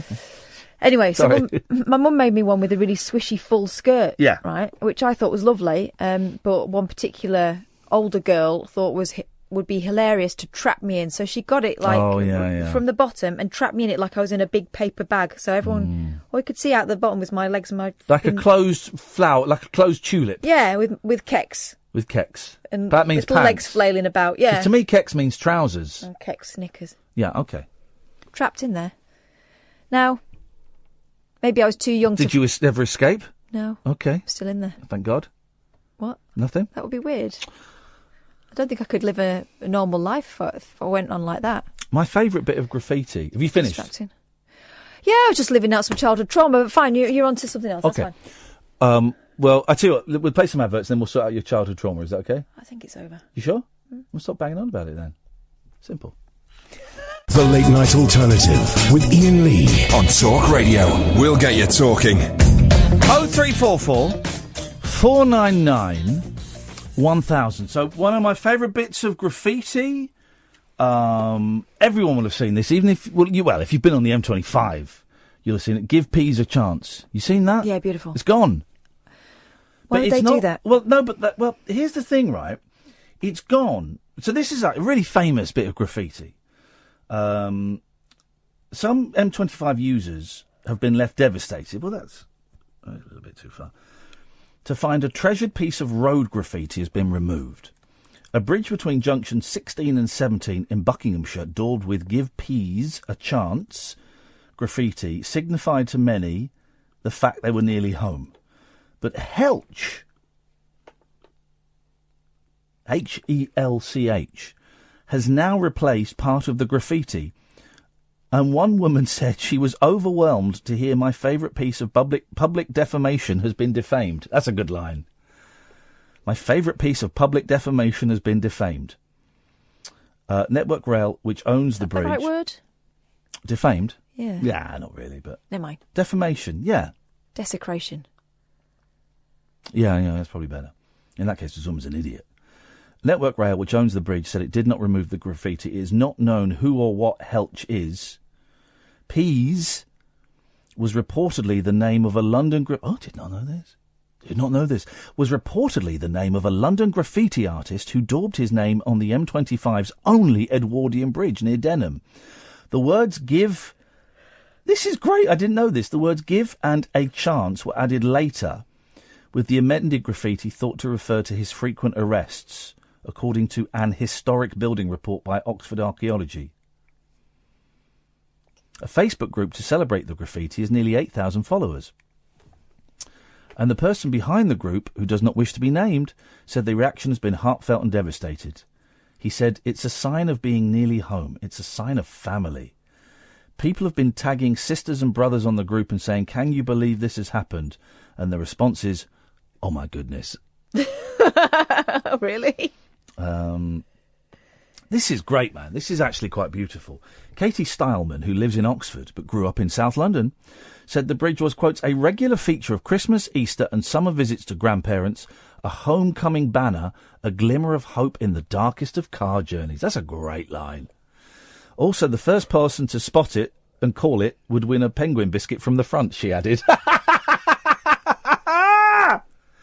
If you don't call in, this is all I've got! You idiots! Don't sit there whinging I'm talking about bloody graffiti you've never seen. Pick up the effing phone and call in! Otherwise this is it! This is all you got! It's your fault! Calm down, lover. Russell. The admin of the Facebook group added, the message from the group is, let's get this clean, wipe off all the graffiti, and give Peas a chance back. Well, there's enough pictures of it if you wanted to reconstruct. Get a professional artist to put it back pixel by pixel. A Network Rail spokesman said, while the graffiti is well known to motorists, we can't condone people putting lives at risk to vandalise this bridge. If graffiti is offensive, we will look to remove it as quickly possible. We would discourage anyone from trespassing on the railway for any reason. Oh, get a life. Get a flipping life, you absolute muppet. I used to love that. And it's kind of, who's Helch? This is the thing. Who is this Helch guy? Oh, public enemy number one. That is a big old undertaking. That's been there forever. Give Peas a chance. I don't know what, well, you know. Ah, sweet Jesus Christ. What do we do now? What do we do now? Well, should we talk about that congressman? No, I know you wouldn't want to. Go on then, do it. Well, I mean, I was just thinking, how much of a piece of work do you have to be for this to happen, right? Yeah. So there's a would-be congressman in America, a Republican, and, you know, they do these kind of, what do they call them? Party political broadcasts. Well, over there, they're even... Over here, they're quite boring, aren't they? Yeah. Over there, it's all about hitting your opponent This has been endorsed by Mitch Wardle. Yeah.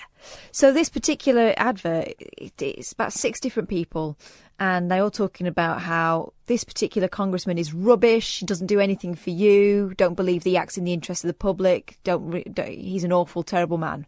And then at the end, it transpires they're all his siblings, and they're backing his opponent. Beautiful. One after the other. Like kind of nice-looking, middle-aged, regular people, all stabbing their brother in the back. And then you read more about the brother, and he's a conspiracy theorist. You know, he's a birther, and he believed that, various things have been set up by the government to make the He's Republicans a look bad. conspiracy theorist. Mm-hmm. Yeah. Carol? Yeah? Where's the vibe gone, man? The vibe's been sucked out. What vibe? Exactly. There's no vibe. Well, it's because I haven't phoned in yet. Here we go. Here it comes. We're all going to start vibrating. Well, you might do, because I was going to enlighten you Here we go. about where to look on eBay for ladies' knickers. Oh God, you know. Is it under Carol 69? Is that the user I should be searching No, for? no. You can sell anything. I'll tell you what. Yeah. Somebody's knackered up slippers went for 45 quid the other day. Why? Yeah, I know. It just reminded me when you're talking about smells and feet and stuff. Yeah, 45 quid. Can you believe that? Well, where am I supposed to look for used... Trashed slippers, trashed heels. Trashed? Trashed. Look up trash. Oh. Just put trashed heels, trashed slippers, and you see the mangy-looking things that are for sale. Have you found it yet? Oh, yeah, slow. Yeah, but well-trashed office heel. Okay. There you go. When you see a picture cabin of the crew heels, they seem picture to of be the quite popular. Wearing it. Yeah. Worn on nights out and on jobs. Okay, right. Okay. So how do you know this? Do you sell your stuff on here? Well, no, not on eBay. I just doing some research, you see, because I've realised my calling in life and my new career. Because when I broke my hip, that ruined me pole dancing.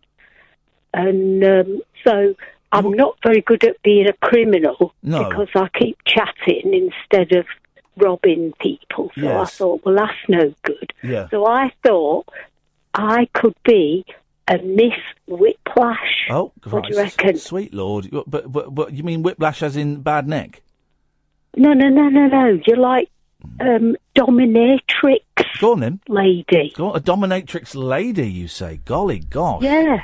Okay, well, I thought, I can put the gear on, the suspenders and the stockings and the corset and all that kind of thing. You make it sound so erotic, yes.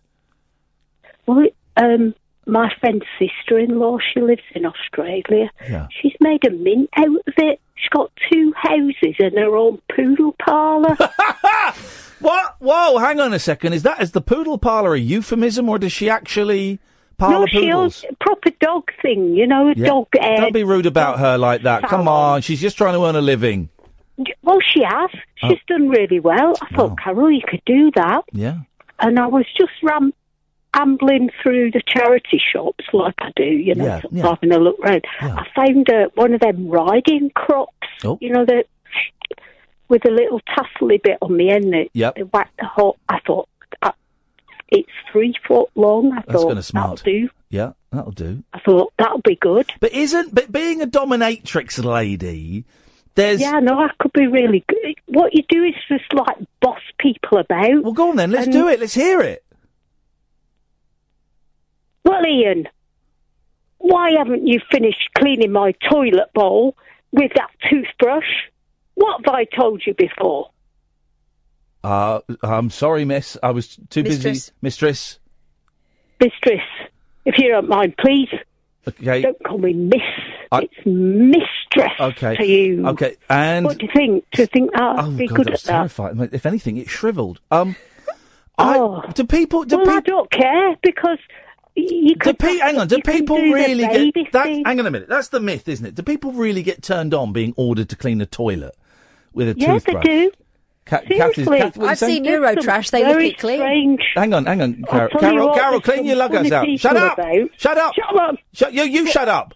Catherine, you were saying... Shut up! Kath's talking! No, exactly! Shut up! I've seen documentaries in Eurotrash and that, and people lick the toilet clean. No, you can't lick that. You'll get the runs.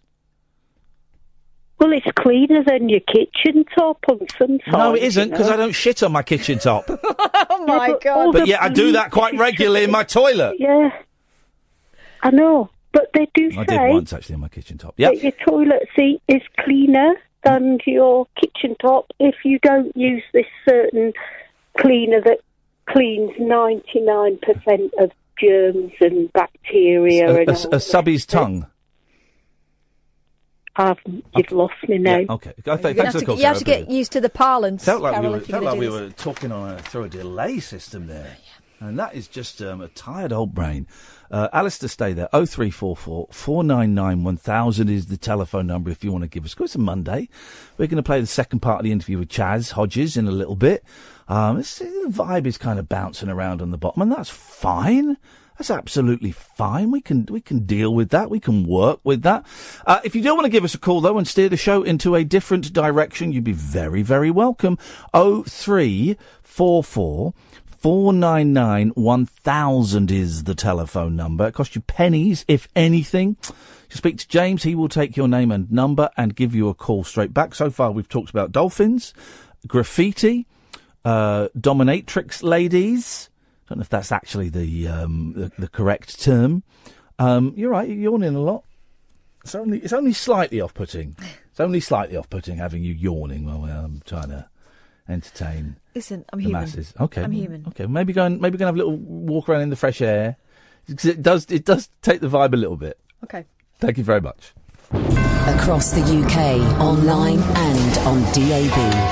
Get an earful of unusual nocturnal emissions with radio's Lord of Misrule, Iain Lee. No relation, thank God. Unfiltered Night Talk with the original king of unconventional conversation.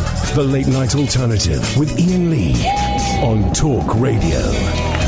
0344 499 1000. Paul Ross is on at 1. We're going to play the second part of the interview with Chas in a bit. Let's go to Alistair. Yes, Alistair? Hi, Ian. Hi, Kath. Speak faster.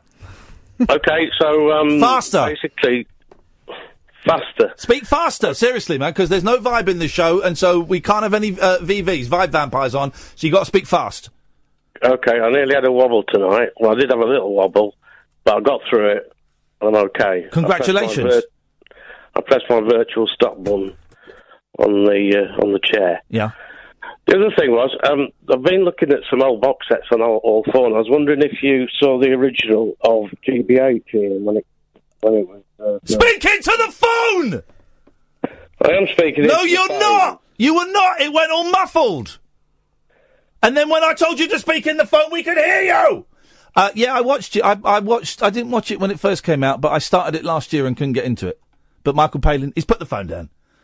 There we go. That's that. I think he's going to go and hit the F it button now. Don't. I think that's what he's going to do. Don't do it, Alistair! Let me call him back. Jeez, man alive. Maybe that's going on with people. Ay.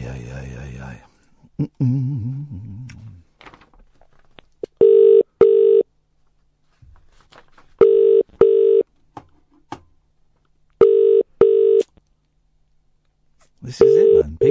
People who phone up and don't get the act. I mean... Dear God. Okay, well, now he's got his perfect excuse to pick up and blame it on me. Well, that's what it'll do. That's not you. No, it isn't me. It's nothing to do with me. That's what it'll do. It's nothing to do with me. Here's the act, right? You know, I've never got to explain the act. I'm quiet with people. I shout at people. It's the act. For God's sakes, man. Now I feel guilty. Here's the thing. Let me just explain around, because he's saying he came close to drinking and he didn't. Okay, great. And now I feel guilty because I suspect he's going to use what just happened there as an excuse to go and drink. And I feel guilty, even though I know, having been being an alcoholic and a drug addict, that I used a million different excuses. You know, the bus driver looked at me funny. My girlfriend didn't talk to me, didn't answer the phone when I rang her. I got the sack from a job. I nearly had a car crash. Some big excuses, some tiny excuses, and all of them, you know, I put too much milk in my cup of tea. God damn it, I'm going to go and use. All of them they come from the addict. They don't come from the person outside, but now I'm feeling guilty. Isn't that funny? And that's my thing. That's his thing. Alistair, don't pick up. The act is I shout at people. You were muffled. When I asked you to talk into the phone, you weren't muffled. I mean, you know, but I wish you peace. I wish you love. go and make it through the night. Get another night sober. Here we go. Yes, Mr. Olbas. Hello, Ian. Yes. We always Mr. appreciate our low-rent, lowbrow callers.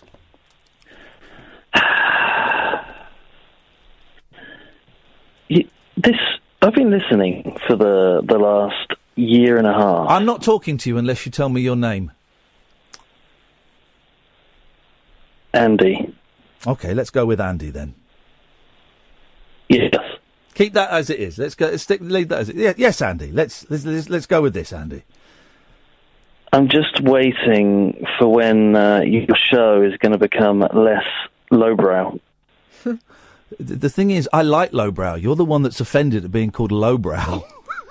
I can't believe that you even remember this. Yeah, because you were an annoying prick about it. I made a joke about you being lowbrow because you went and saw watching Kingsman. Yeah, Yes. correct. Well done. And then every few months you tweet. A year and a half ago. Yeah, and every few months you keep tweeting me about it.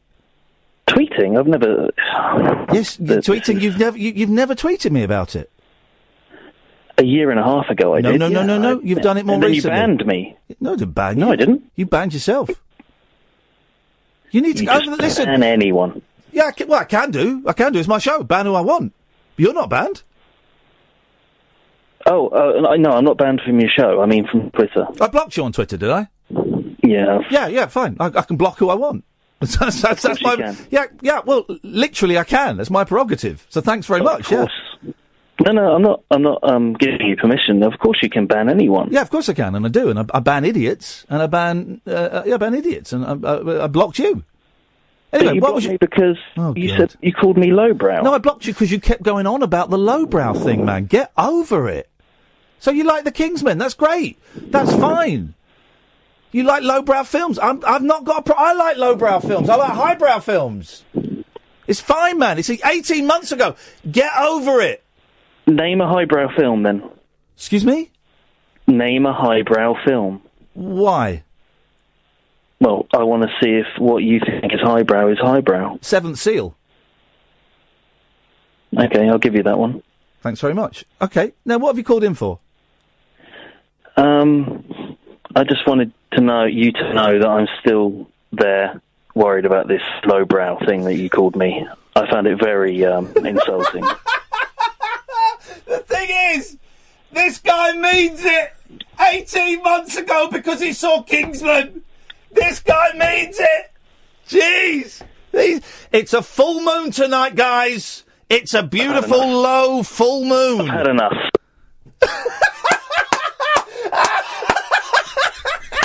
Oh, I've got cramp in my leg. I've laughed so. We'll speak to you in another 18 months. When you're still cool about it. He was tweeting about it a few months ago because I unblocked him. When I unblocked it, I blocked him. I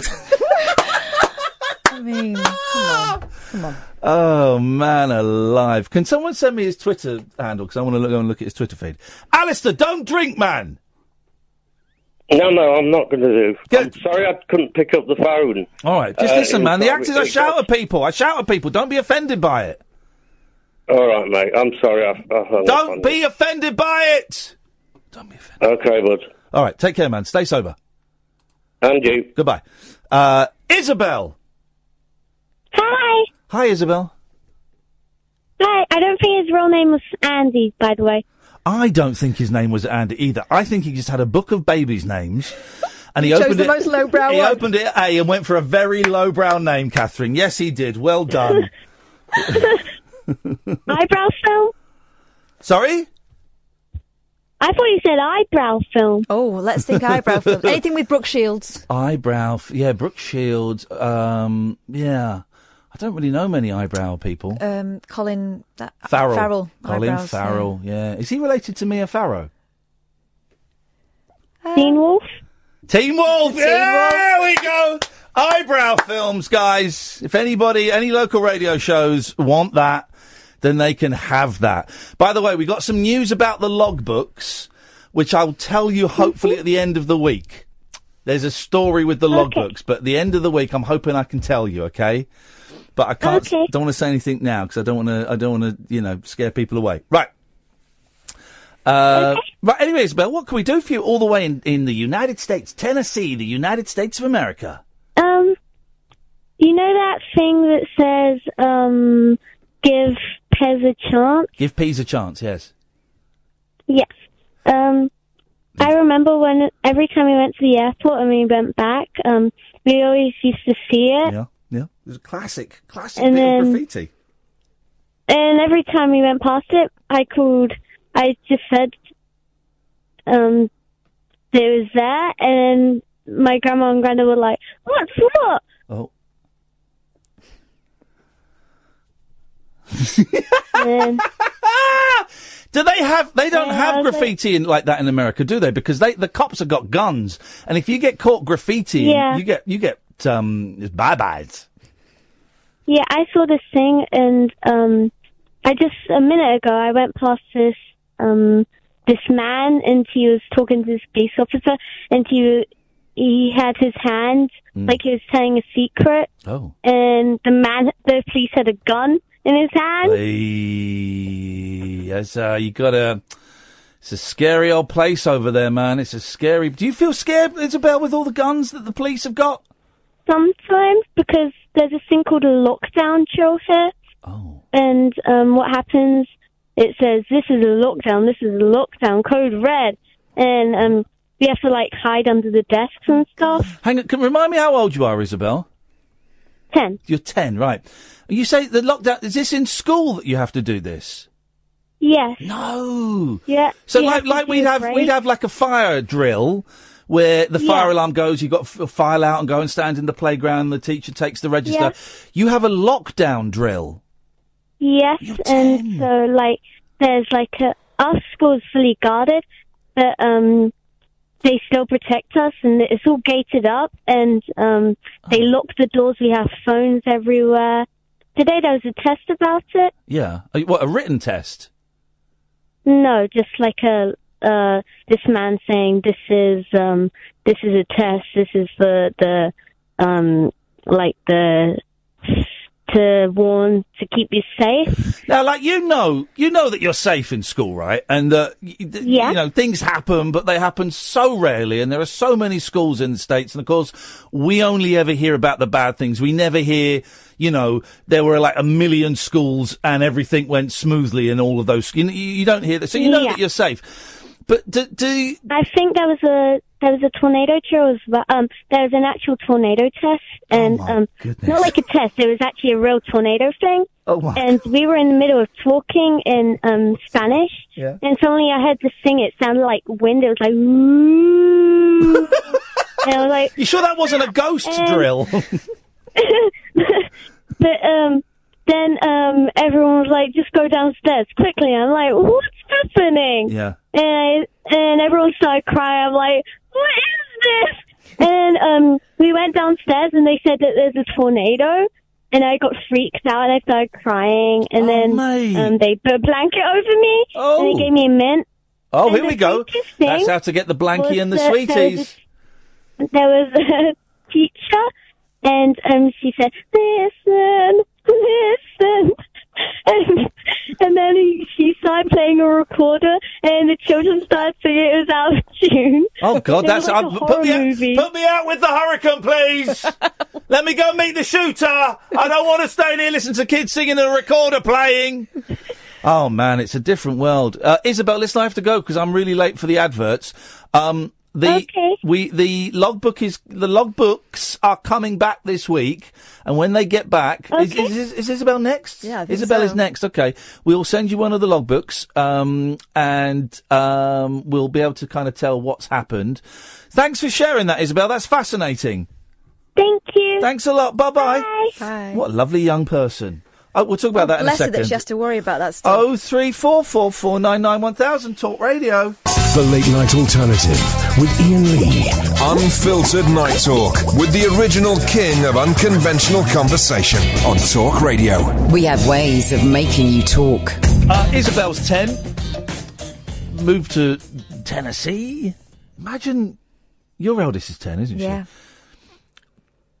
Imagine her having to do, what did she call it? What drill? Lockdown. A lockdown drill and hide under desks. Now, we all know That's for a shooter. You know, it's for someone, for some nut job running in with a gun. And obviously, you know, they're safe. Of course they're safe. They're in, you know, yes, it happens more than it should do, but the number of schools compared to the number of times it happens, you know, you're safe. But that is somewhere in a 10-year-old's consciousness. Yeah, the fact they're having that suggestion has to be put in their head. The most exciting thing that happens to my 10-year-old at school is a fire drill when you go and stand out in the playground. Yeah. That puts a whole new perspective on everything, doesn't it? Terrifying. Poor world we live in. Hey, it doesn't matter though. You know, Americans have got their rights to have guns. They need their guns. They've got to have guns. So let them have guns. You know, they need guns so that we can scare 10-year-old girls. That's why. Let them have guns, man. Come on. It's in their constitution. What I don't understand, right, and I did American history, but I've found it really dull, if I'm honest. So you got the Constitution, which is the rules for America, written, I'm guessing, by the founding fathers. Was George Washington part of that? He was the first president. Yeah, but there are amendments, and that was an amendment. Well, this is what I'm getting. So they got the rules, and then everyone said, well, yeah, these rules are cool, but actually there's a few things it doesn't cover or don't work. So they added bills. You could add bills, like the Bill of Rights and things, and you could add amendments. So I think it's the Second Amendment is the right to bear arms. Well, why don't they put in 18th Amendment? Yeah, we cancel out the Second Amendment. The thing is, the reason for the Second Amendment is kind of not there anymore. It was about the government. It was about the Brits coming back, basically. You could raise a militia, right? Yeah. No one's talking about a militia when you've got some bloke swinging a gun or packing a gun down the front of his pants, you know, walking down the street feeling like Mr. Macho Man. That's not what it's about. They're not a militia. 10-year-old kids having to practice. If the government start on the people in America, a militia will not be necessary. Don't bother calling in, guys, because, to be honest, you don't deserve to speak to me tonight. Oh, my God. They don't deserve to speak to me tonight. The behaviour has been atrocious. Full moon, and we get Mr. Olbas calling in, or Andy. After TV wildlife hosts Michaela Strachan and Chris Packham were warned by bosses for constantly giggling on air about great tits. Jeez, really? Grow up, guys.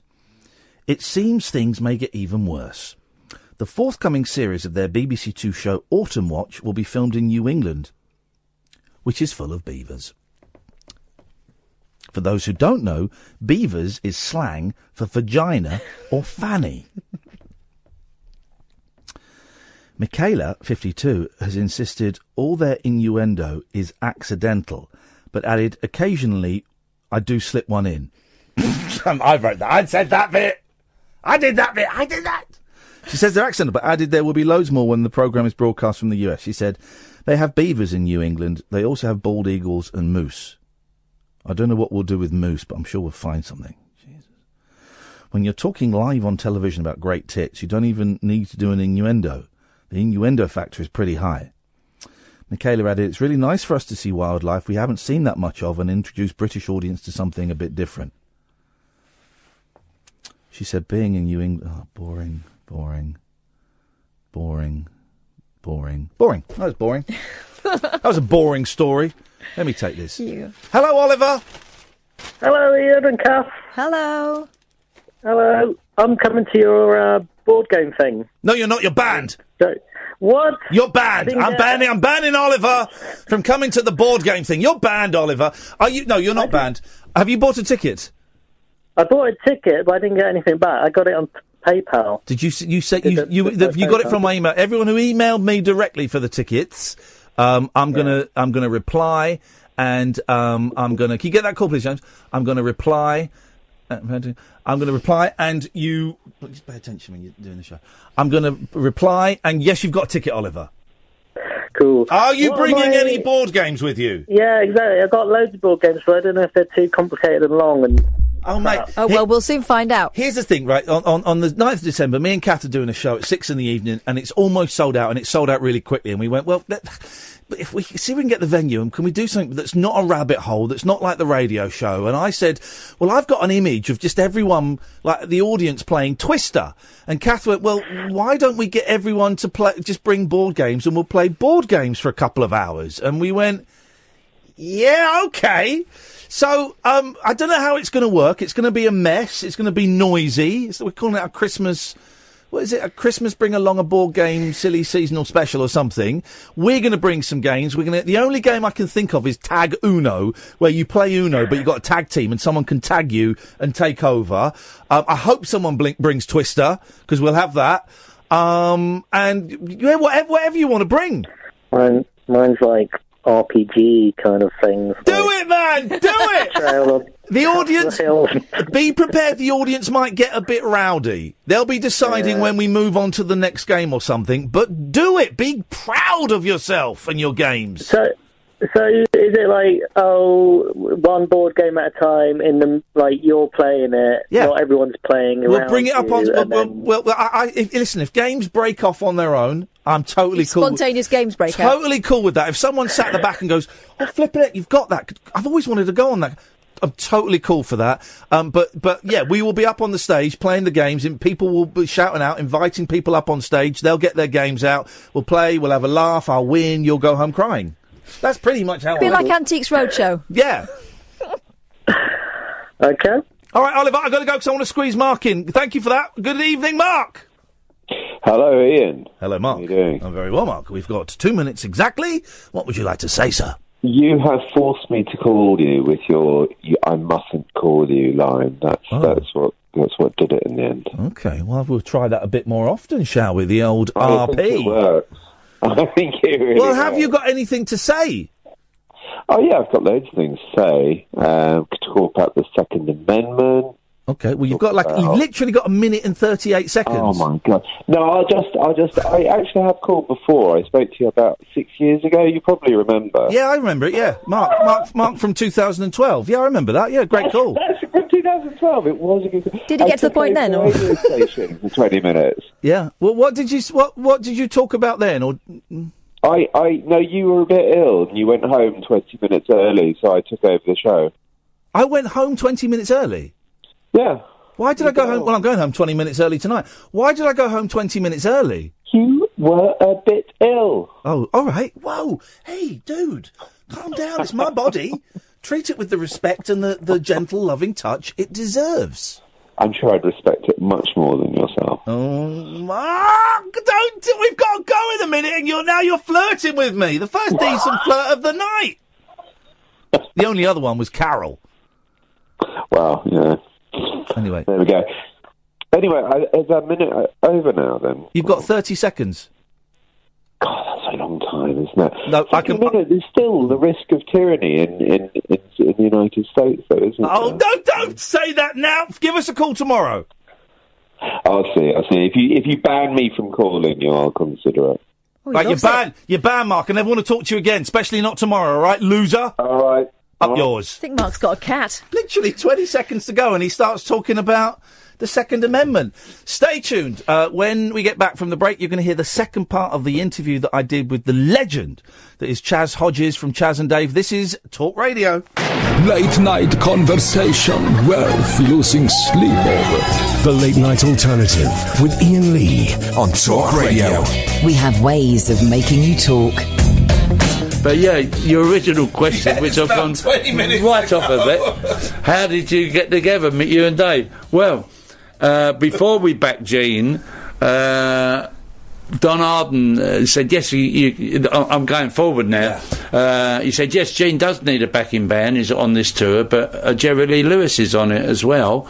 But you can back Jerry Lee or Gene. So we went, Jerry Lee, please.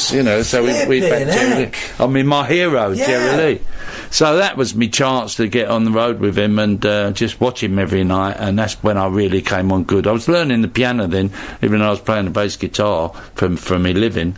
What was Jerry Lee like? Did you get to speak to him much? Yeah. He was. You could really talk to him in those days. I mean, we toured Britain with him. Then we toured Germany. I was in Germany a couple of weeks, as I remember. I mean, one time in Berlin, we did 6 gigs in one day, the most gigs we've ever done.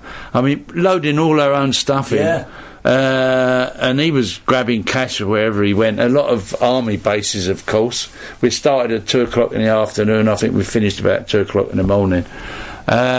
But you could talk to Jerry Lee, and I had loads of questions I wanted to ask him. You know, no one had ever spoken. But he used to come down. He was in Germany. You know, we'd come down to breakfast, sit round the table, have a coffee, and I'd, you know, things that I knew, like "I'll Make It All Up to You," which one of the songs that he did. It was a B-side, but I thought, that's not him playing the piano. For a start, it's in E flat, and he don't play in E flat.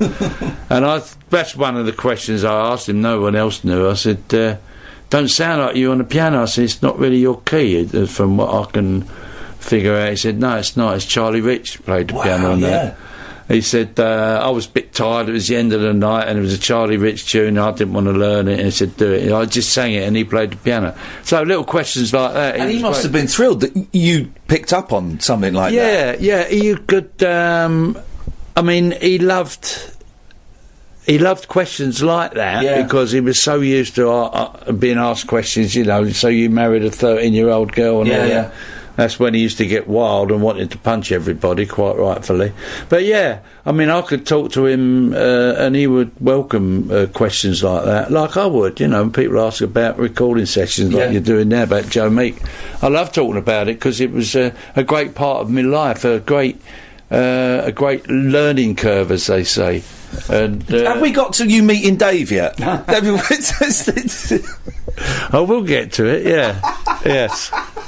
You can do a lot of editing on this if you want.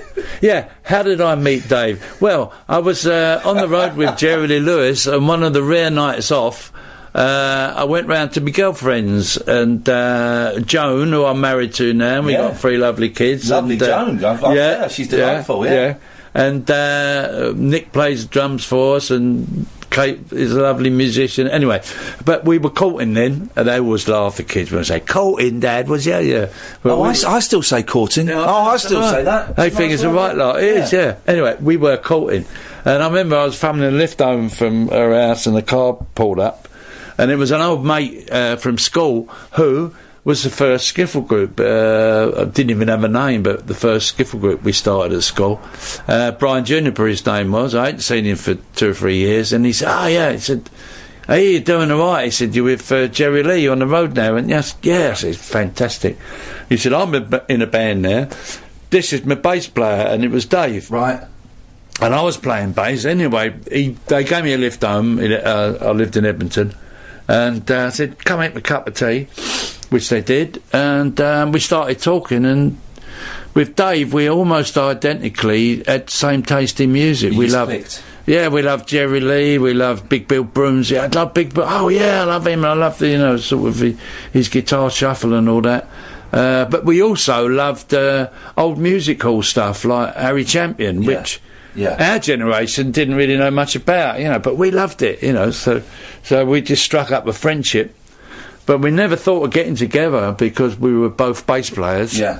But we did get together, unbeknownst. The first Chas and Dave gigs were at parties, because we'd turn up, someone invite us to a party. Yeah, we'd be there. Bring a party 7, the old big pipkin of beer. And I was learning the piano there. If there was a piano there, I'd get on and do a whole lot of shaking, a couple of Jerry Lee things. But I'd have my guitar in a boot, David have a banjo, and we'd quite often, play till dawn at whatever party, just me and him. So that was the first Chas and Dave gigs. And what was the conversation when you went, you know what, this sounds all right, we should maybe formalise this a bit and do something with this? Well, it was only leaping on... I was in a band called Heads, Hands and Feet with Albert Lee. We toured America, and I loved Albert's playing, but I saw the band left a bit desired. It was while I was in America that, and I'd known Dave for a good 8 years by then. While I was in America, I'm singing in an American accent, which sort of seemed alright. I don't know why, but it seemed alright in England. If you're doing, you shake my nerves and you're out of my brain, you're doing anything. I was doing a Jerry Lee number. But when I was in America singing in an American accent, I thought, I felt a fraud. I thought I'm singing to them. It's almost like I'm taking the mickey out of them. They're thinking I'm, I was coming off and they're going, "What part of the States do you come from?" I said, "Oh no, I'm English." And that's when it really struck me. I thought I've got to start singing in my own accent. Yourself. Yeah. And I started to try out a few things in America, sort of singing in my own accent, and it didn't quite translate. I thought, well, the next step is I've got to write my own songs with my own phrases, and then my own accent will come through naturally. And the more I thought about this in America, the more I became obsessed with it. And I remember I got home and I thought, Albert had decided to join the Crickets. We were going to get a band together, but he decided to join the Crickets, so that was fair enough. That's where he wanted to go. So I thought, well, me and Dave it would be a great thing for me and him to get together. So I kept my fingers crossed. I rang him up. I said, I've got this idea about writing songs and singing in my own accent and just bringing myself out. I said, and do you fancy coming along with me and doing a thing together, like a duo thing?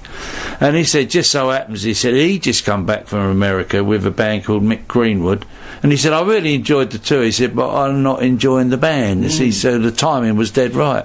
So yeah, that's when we got together. He's a great bass. I play a little bit of bass, so I kind of keep an ear out for bass, and I think Paul McCartney's a genius on the bass. Carol Kay in America from the Wrecking Crew, even though she was very rude to me in an email, she's brilliant. But I've been watching loads of your videos recently, and I'm really watching Dave's fingers.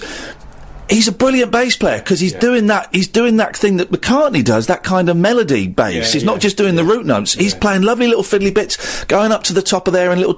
He's a cracking player. Yeah, he has. And I like to think that both of us are getting better all the time because there's always something else you can do. That's why the act always stays fresh. There's always some little bit. It basically the same, but there's a little bass note that he might put in. I mean, I go back to the early days when Albert Lee, our favourite guitar player, and I'm still in touch with Albert a lot. If he was around in the early days, he'd come and sit in with us, which he would, in the early 70s. Oh, Albert's here, plug in Albert. And he could follow anything, Albert. He didn't have to know the songs. He would play them like he's known them all his life.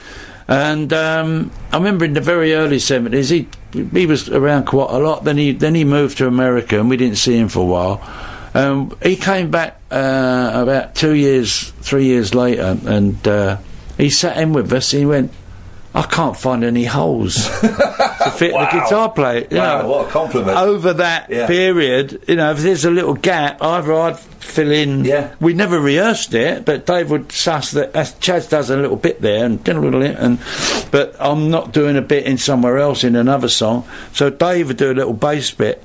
And that's how it happened. All the holes got nicely filled up. And Albert said, I can't find no holes. What was the first song, whether it was live or you heard it in playback, where you went, shit, we've got something here. We've got something unique.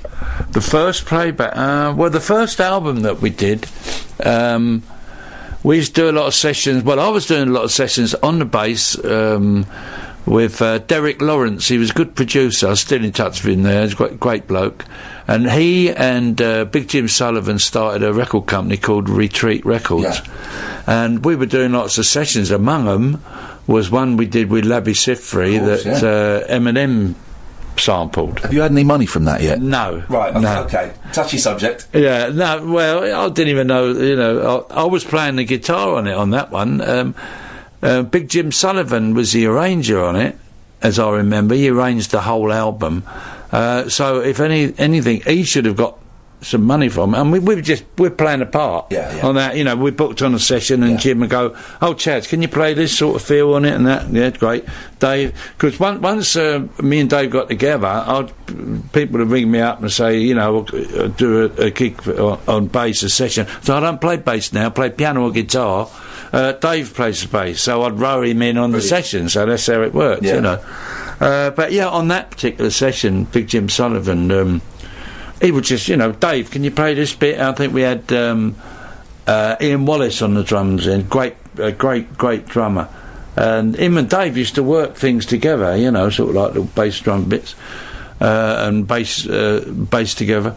But yeah, we were playing an arrangement, so it wasn't out of our heads, it was out of Big Jim Sullivan's head, that Eminem and Nick did. So I didn't really feel that I deserved any money for it. It was Big Jim Sullivan's, all his work. So whether he did, he's dead now, poor old Jim, whether he did get any money for it, I don't know. But at your best, right, I think your songs are up there with Ray Davies of the Kinks, in as much as, Ray Davies at his peak, before he kind of went American, he really captures Englishness, not Britishness, but Englishness, and I think that your best, your songs do that as well. They are, partly because of the, the voice that you're using to sing, but they just describe England and a period of Englishness and an English sensibility. Do you know what I mean by that? Yeah, and a lot of people sort of got the wrong end of the stick when we first started. That we were going, we think we're the best, London's the best. It was just purely, like I started out saying, I wanted to become myself. Yeah.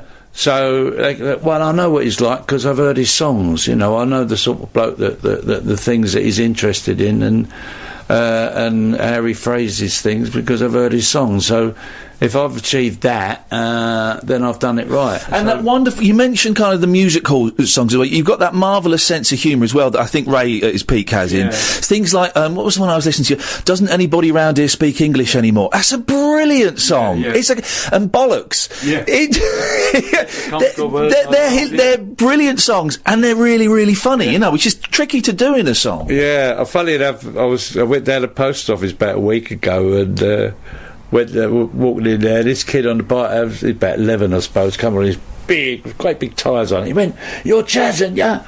I went, yeah. He said, I love your songs. I said, "What's your favourite ones?" He said, Rabbit, Margate and Bollocks. I thought, hang on a minute. It was dead serious. But no, yeah, it's don't anyone speak English. See, a lot of people got the wrong end of the stick there because of the title. It sort of sounds like it's racist, but it ain't. No, it's not at all. It is. What got me was when reading. When journalists in the Melody Maker and the NME started speaking in no way, and all these American phrases are coming. We're going to go to the movies, and I thought, no, we go to the pictures. We don't go to the movies, and that was the reason. When I go, it ain't right here, but it's all right over there. It's like it's great in America because that's how they speak. But we don't want us speaking. I still say we're going to the pictures. Right, but it is one of those lazy things where people hear Cockneys and they hear a title like that and they think, it's going to be, and it's not. It's a really clever.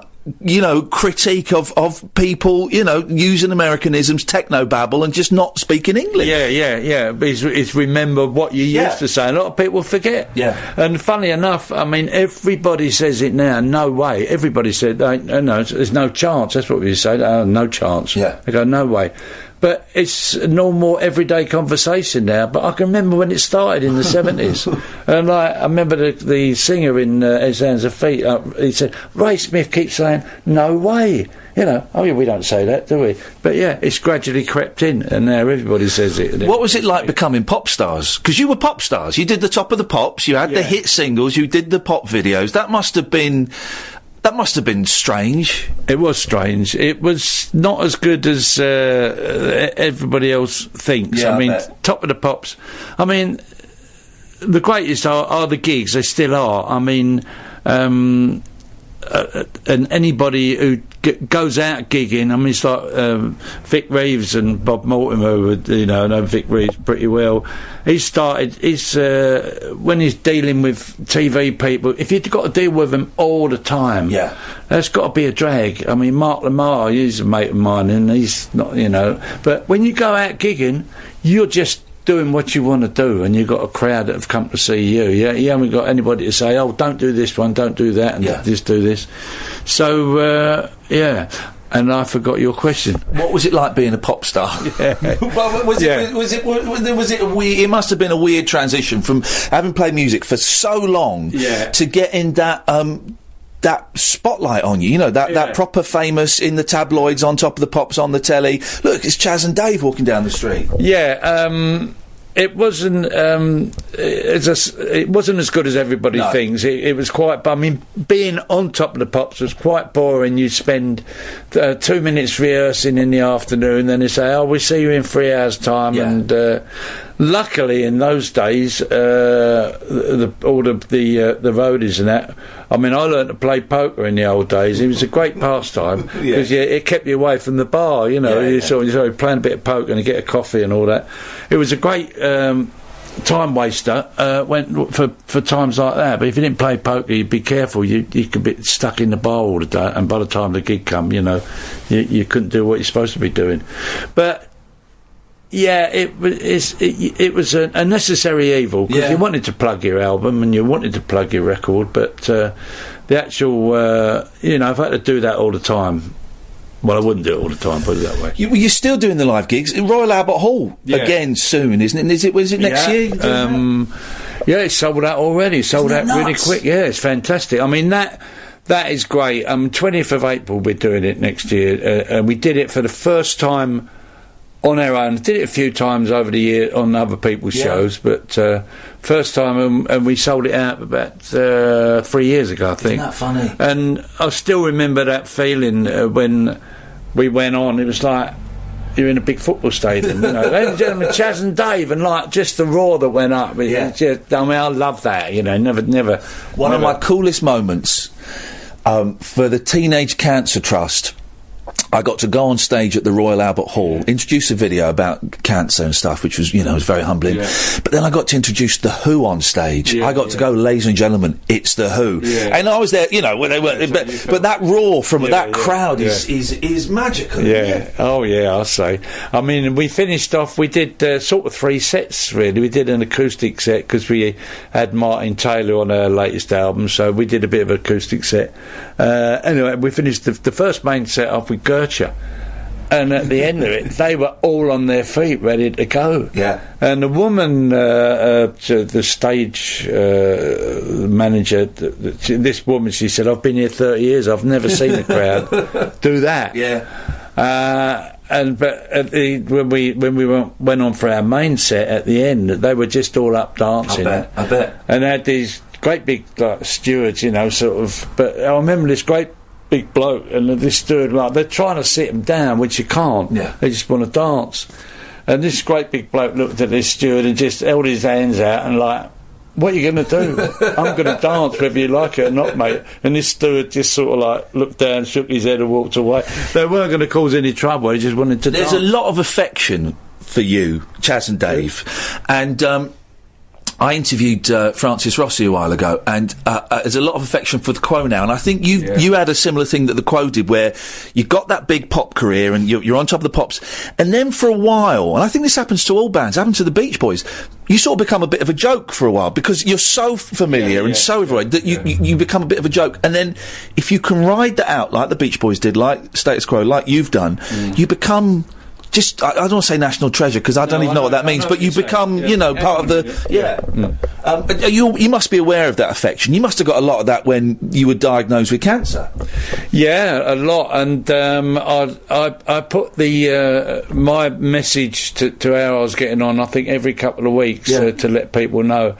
And I just, I want to say thank you. There's loads and loads, thousands of retweets.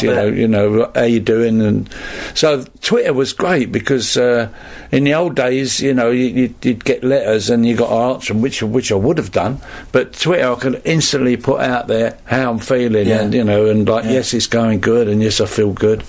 I mean that was just a great warming feeling to know that all those people would.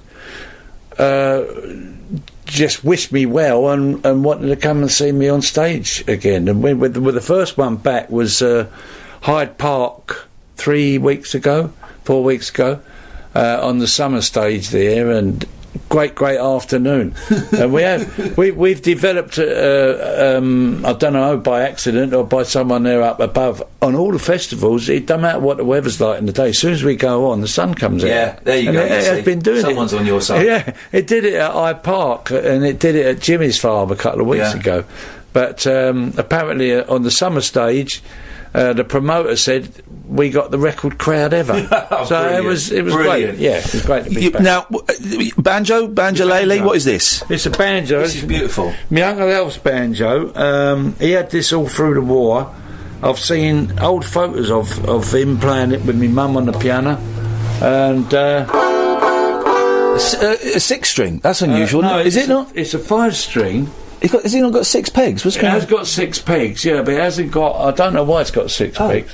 It actually is a 5-string, but I've got the 5th string sort of moved over because I'm strumming. Yeah, I'm not actually using. Yeah. The 5th string comes up halfway up the neck there. But I'm not using it as a 5-string. I use it as a. Go on, give us a little tune. Yeah. What? I'm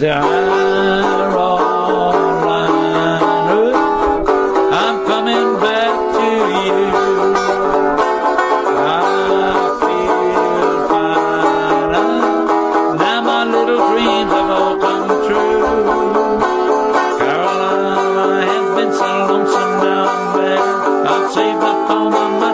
Come on to my old mum and dad, oh Caroline, I'm coming back to you.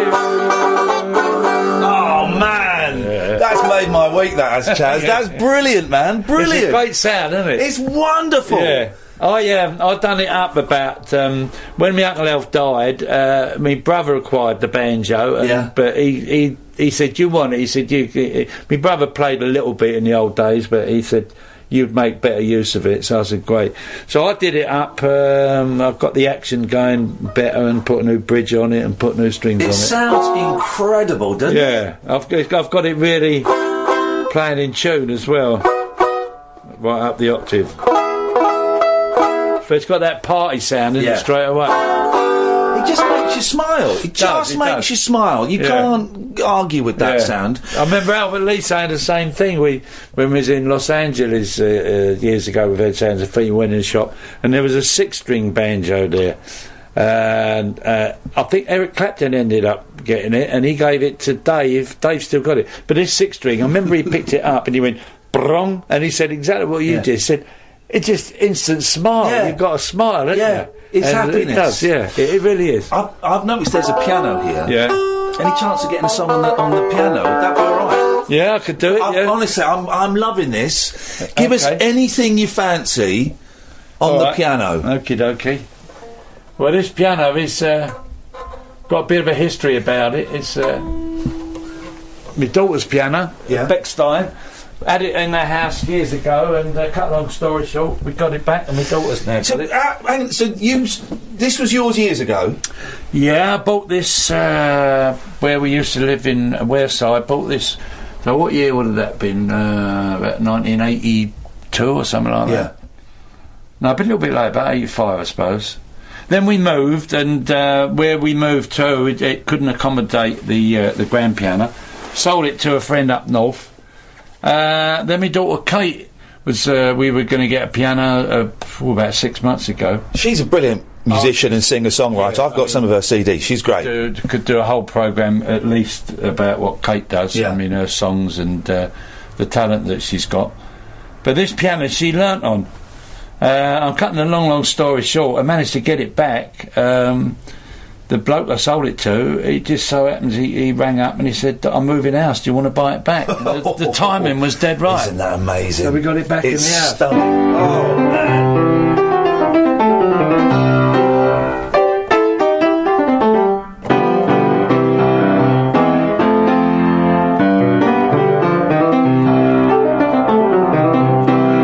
What do you want to hear? Give us anything you want, Chas. Well, one of the first Jerry Lee Lewis ones I learnt was off his album 1959. One of the first ones I ever played on the piano, I think. Ain't Winning Fun. Goodbye, Joe. We gotta go. Be all mine. Without a fly or to be rolled down the bayou. My Yvonne, be all mine. Son of a gun, gonna have big fun on the bayou. Jambalaya, crawfish pie, Philly gumbo. Tonight I'm gonna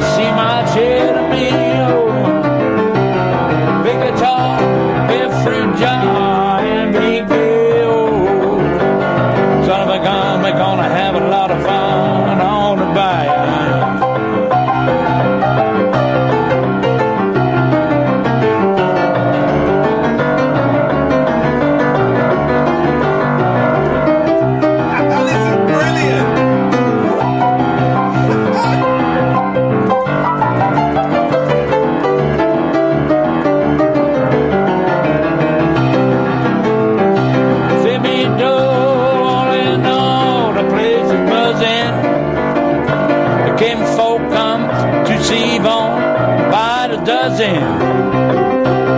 Big guitar, big fruit jar, and Miguel. Son of a gun, we're gonna have a lot of fun on the bayou. Jambalaya, crawfish pie, Philly gumbo. Tonight I'm gonna see my share of meal. Big guitar, big fruit jar.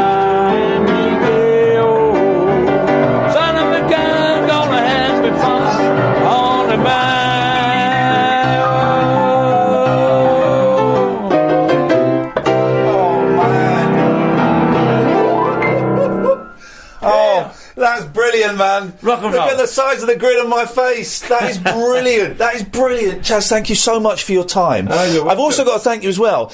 I think you are the reason that most people in this country know the order to pot the balls in snooker. Oh, yeah? Cause whenever I'm playing snooker, it's right, pot the red, then screw back for the yellow, green, brown, blue, pink and black. That's the only way I know the order, is because of that song. Same here. I had to look it up. I think my brother-in-law told me. Bruce, he's a great snooker player, so he told me the order of them. But, yeah, managed to rhyme it as well.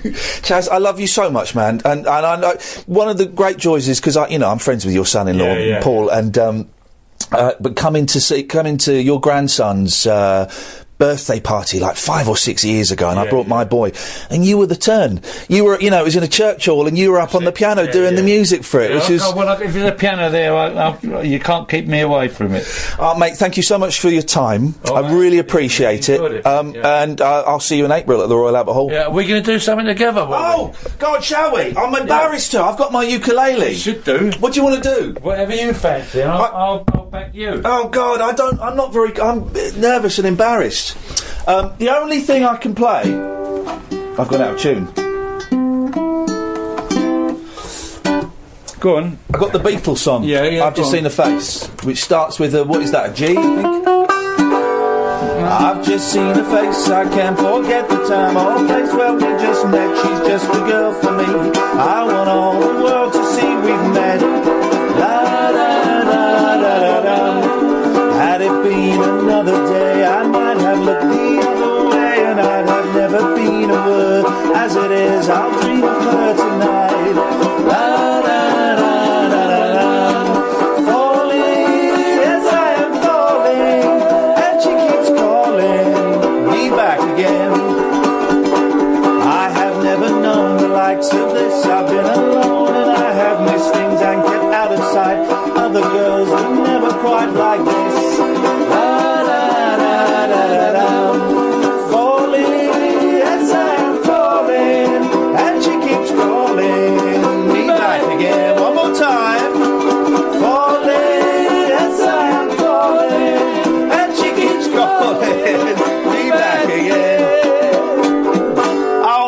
Thank you, buddy. That's made my life. Thank you, Chas. God, a bit high for me, but I think I've managed it in the end. Thank you, mate.